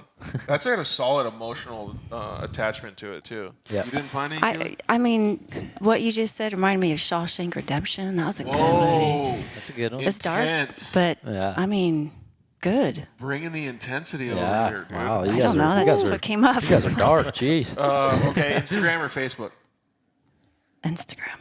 Yeah. Instagram. Instagram. I'm kind of pissed about how they redid the app though. It's basically TikTok now. I Yeah. hate it. If you could have one superpower, what would it be? Make everybody get along and happy. That's not a superpower for you, but I like your vibe. To control minds. I feel like that Oh, would dude, please, no. be. Yep. Could you imagine what he would do to us if he could control our minds? Because think about it. If you can control minds, that means you can control anyone else with a superpower, What and you if can you're- use them as your advantage. What if your girl has the same power against you, though? Well, it's gonna have to battle it out then. oh you my know? It's gonna gosh, dude! step Could you up. imagine? Holy smokes! Yep. This is gonna be wild if that ever happens. I know. Well, you could talk to Elon Musk. He could probably make it happen. Yeah, he's probably got it locked up in a dungeon somewhere. What's your superpower, Sean? Well, so since I'm getting up in age and my bones are starting to ache a little more, I'd like to just be able to sit in my chair and just move stuff with my hands. Oh, like Minority Report? Just, yeah, or Matilda? I could work on the car. Just didn't have to actually do anything. Just Just levitate Just stuff. levitate stuff, and You know that your dad's gonna like start doing stuff with Yeah. you. He's gonna like your dinner's gonna be there, and he's gonna like you're gonna be putting it in your mouth. He's gonna like take it away. Yeah. Like, Not if I can tell him what to do or not. Not if I can control it. so you could control the levitation, make him work on the car with your own brain. Oh, everything. That's why. That's just that's messed up. It's OP. saying, That's the totally best messed up. superpower by Come far. on, all But these, if all of these you were hours on the happy- road and working together. Wouldn't matter. You were just happy and everything would Yeah, be fine. everything is going really good here. Yeah. What do you think Kendall's superpower would be? Ooh. We should get her over here to tell us what her superpower is going to be. She can think about it while we ask this next question. She had to step out. Oh, she did? She had to Okay. leave, yeah. All right. So Darn. we're never going to know. She might just control all you guys. Yeah. Yeah. Netflix or YouTube? Wow. Who's going first? I got mine. Well, I mean, I'm Let learning Lena a go first. lot more about YouTube. I mean, YouTube is bringing a lot more than Netflix can because it's bringing stuff like this. Yep. Yeah, there's a lot of stuff. And plus, like, you can go to YouTube College. Like, you can basically get your degree on YouTube. Yeah. Netflix is about movies, I think, but Yeah, exactly. What about you? Yeah. No, definitely YouTube all the way. Just because of the everything. You got everything. You got Netflix on YouTube. You got anything you want to look up. Any car. You have any videos on YouTube that any of the people listening can check out? We've got 2. I mean, I haven't really gone after the whole It was a while YouTube ago. career, but that's yeah, why it's you been a have the while. program marketing behind you now? Yeah, exactly. right. Oh yeah, that helps us out Shelby. tremendously. She's going to totally help you. All right, Yeah. Sean. YouTube. You're going YouTube as well? Videos or photos? And I'm getting mostly in social media context. man, there's so much. Because if you're just doing social media, then videos, because then you could take some snapshots from the video. Oh, there you go. Okay, so you're talking That's about thinking from deep. Yeah. You're talking about it from a utilitarian standpoint. How are you going to Yeah. be producing all of this content? I like Right. it. Most people are just like what they're consuming. Yes. No, I definitely like videos all the way, just because I feel like when I'm scrolling through my Instagram feed, I feel like it's like, oh, that was cool, sliding through a corner compared to a picture of a car sliding through the corner. Yeah. I feel like A little more. a I'm video getting does a a lot little more over all these justice. trophy trucks hitting whoops, though. Like I can see There's less of a that. bunch for no reason. I Yeah. feel like There's it's so many. Yeah. How about you, Sean? Are you going videos Video, or photos? all the You're way. going videos too? Yep. I'm a big fan of videos as well. All right, so this is kind of a. You might have to answer for what you've seen Koen do, but his most memorable race. What is it? Maybe from your standpoint and thinking about him. Okay. Well, I mean, there's 2 that I am. Well, I'm running through a bunch, but so many. I mean, I remember that you guys talked about it earlier. It was when one of your first with Lucas, and you biked it, and it was one of my whoa. That just could have gone real bad, and I It learned. was like a realization. Probably. Yeah, it was the first time for Mom to go. That could have been it, but that's when I learned a lot about Koen and Sean, and just how they work together, and Racing, yeah. in learning about each other and his Dynamics. instinct and all that kind of stuff. But then another one was when I think it was Works, and you were like, literally the car was on a bicycle. It was like yeah. all 4 tires were. Yeah. We All got a 4 video off of that. Off the ground and then land back down. And Whoa, that's Kept going. wild. Yeah. Yeah, that was pretty impressive. Those sound like pretty crazy races. What Yeah. do you think your most memorable race was? Me, I gotta say the UT World Championships in Works. Winning that was awesome. I feel like that was some real validation for me. With doing it in a YXZ in a desert standpoint was huge. Kind of taking a YXZ out of its element and winning with it was awesome. Yeah, that is super cool. Doing something that somebody hasn't done before. Yeah. How about you, Sean? What do you think? the one that stands out to me is one of his very first races in a Junior 1. I think it was Lake Elsinore. And we had just started racing. I think it was probably maybe his 3rd or 4th race, and he turned in the fastest lap. And I can't even remember if we were on the podium or not, but it turned people's head at that point. Like, oh, wait a minute, this kid just started, and he's already turned in the fastest lap. No joke, right? Yeah. Yeah. That's Yep. super cool to see. Yeah, those milestones actually mean a lot, right? Like, Yep. so we're talking about numbers. Numbers are meaningful. Like those little things that happen throughout, and you can always look back on those because those are now like ingrained in your Right. head, right? Yep. Let's see here. Favorite snack. What favorite snack are you going with? Oh, I'm gonna get so much crap for this.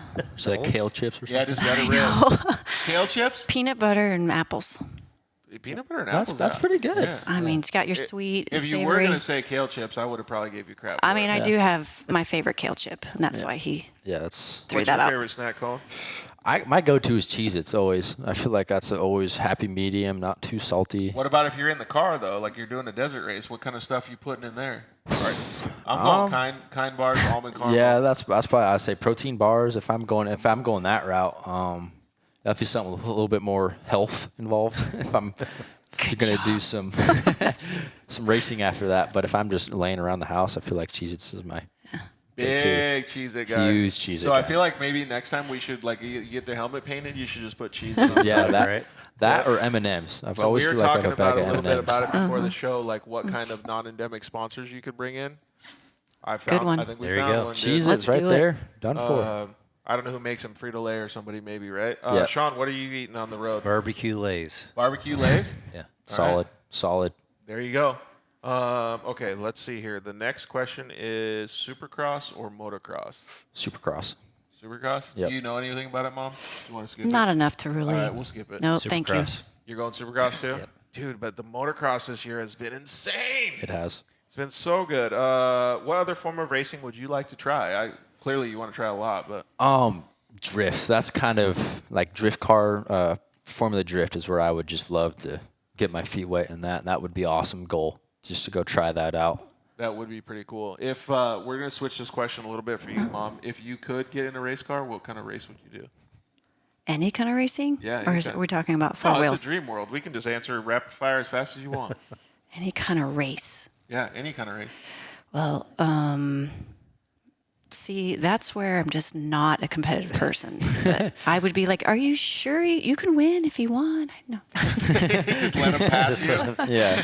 no, any kind of race. Yeah, maybe you just do good in like a sailboat race or something. Sailboat, where you there can you just go. hang out. That sounds You'd love that, fantastic. yeah. Get me on a sailboat on the ocean. All right, Sean, what racing are you trying, bud? I do NASCAR.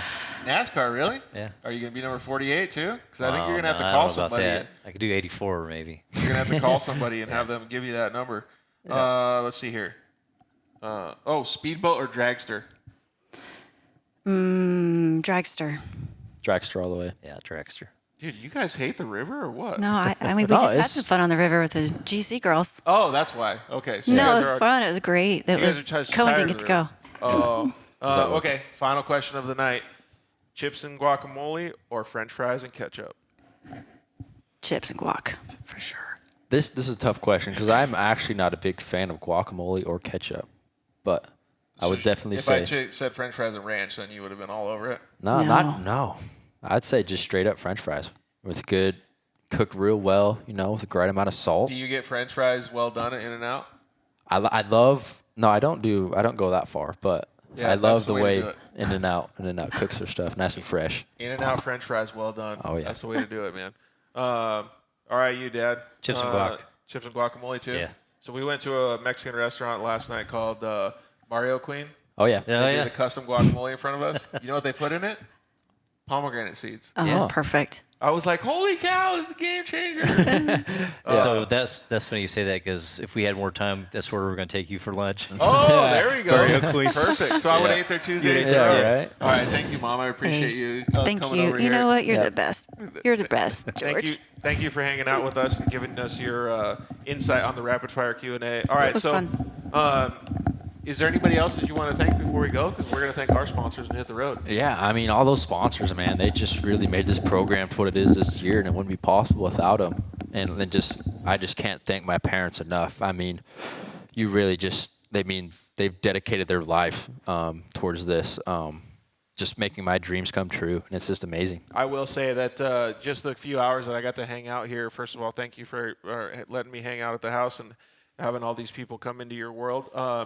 It was cool to see the amount of love that your parents provided to you and your Yep. sister and the dedication that they provide back to whatever it is that interests you guys as your goals, because that's going Always. to make you guys rad human beings later Yep. in life. So I think Yep. it's super cool. A-Ride Moto said fries and fry sauce. Fry is that sauce. Freddy's fry sauce? Is That what he's might talking be. about? That's probably what he's talking Freddy's about. fry sauce is pretty fire, dude. Yep. All right, so we're going to do the outro now. Thank you guys very much for joining us. Really appreciate it. We wanted to thank all of our sponsors, KMC Wheels, Maxxis Tires, Motul, excuse me, Shock Therapy, JL Audio, Evolution Power Sports, Zolander Racing Products, Cryo Heat, and Vision Canopies. All those guys, please support them as much as you possibly can. We always have them linked up in our social media. Every one of those companies, you can go to sponsor deals on thedirtlifeshow.com. Click that button. You guys can go save some money and get some help from all the companies that help us as well. Support the industry. Like I said, it really is good to pay back and help all of the people that support the industry very well. Really appreciate you guys for joining us tonight. I know that Koen's family was able to tune in, so thank all of you guys. Thank you. And hope you guys like the episode. And next week, next week we're taking off. I got to have surgery on my face. I'm getting all the plates taken out of my face on Wednesday. So I'm going to take a break. You guys are going to have to sit tight. But thank you very much to the Crawford family for having us. Really appreciate it. It's nice to be in Arizona. And, man, we will see you guys next week. Good night. See ya.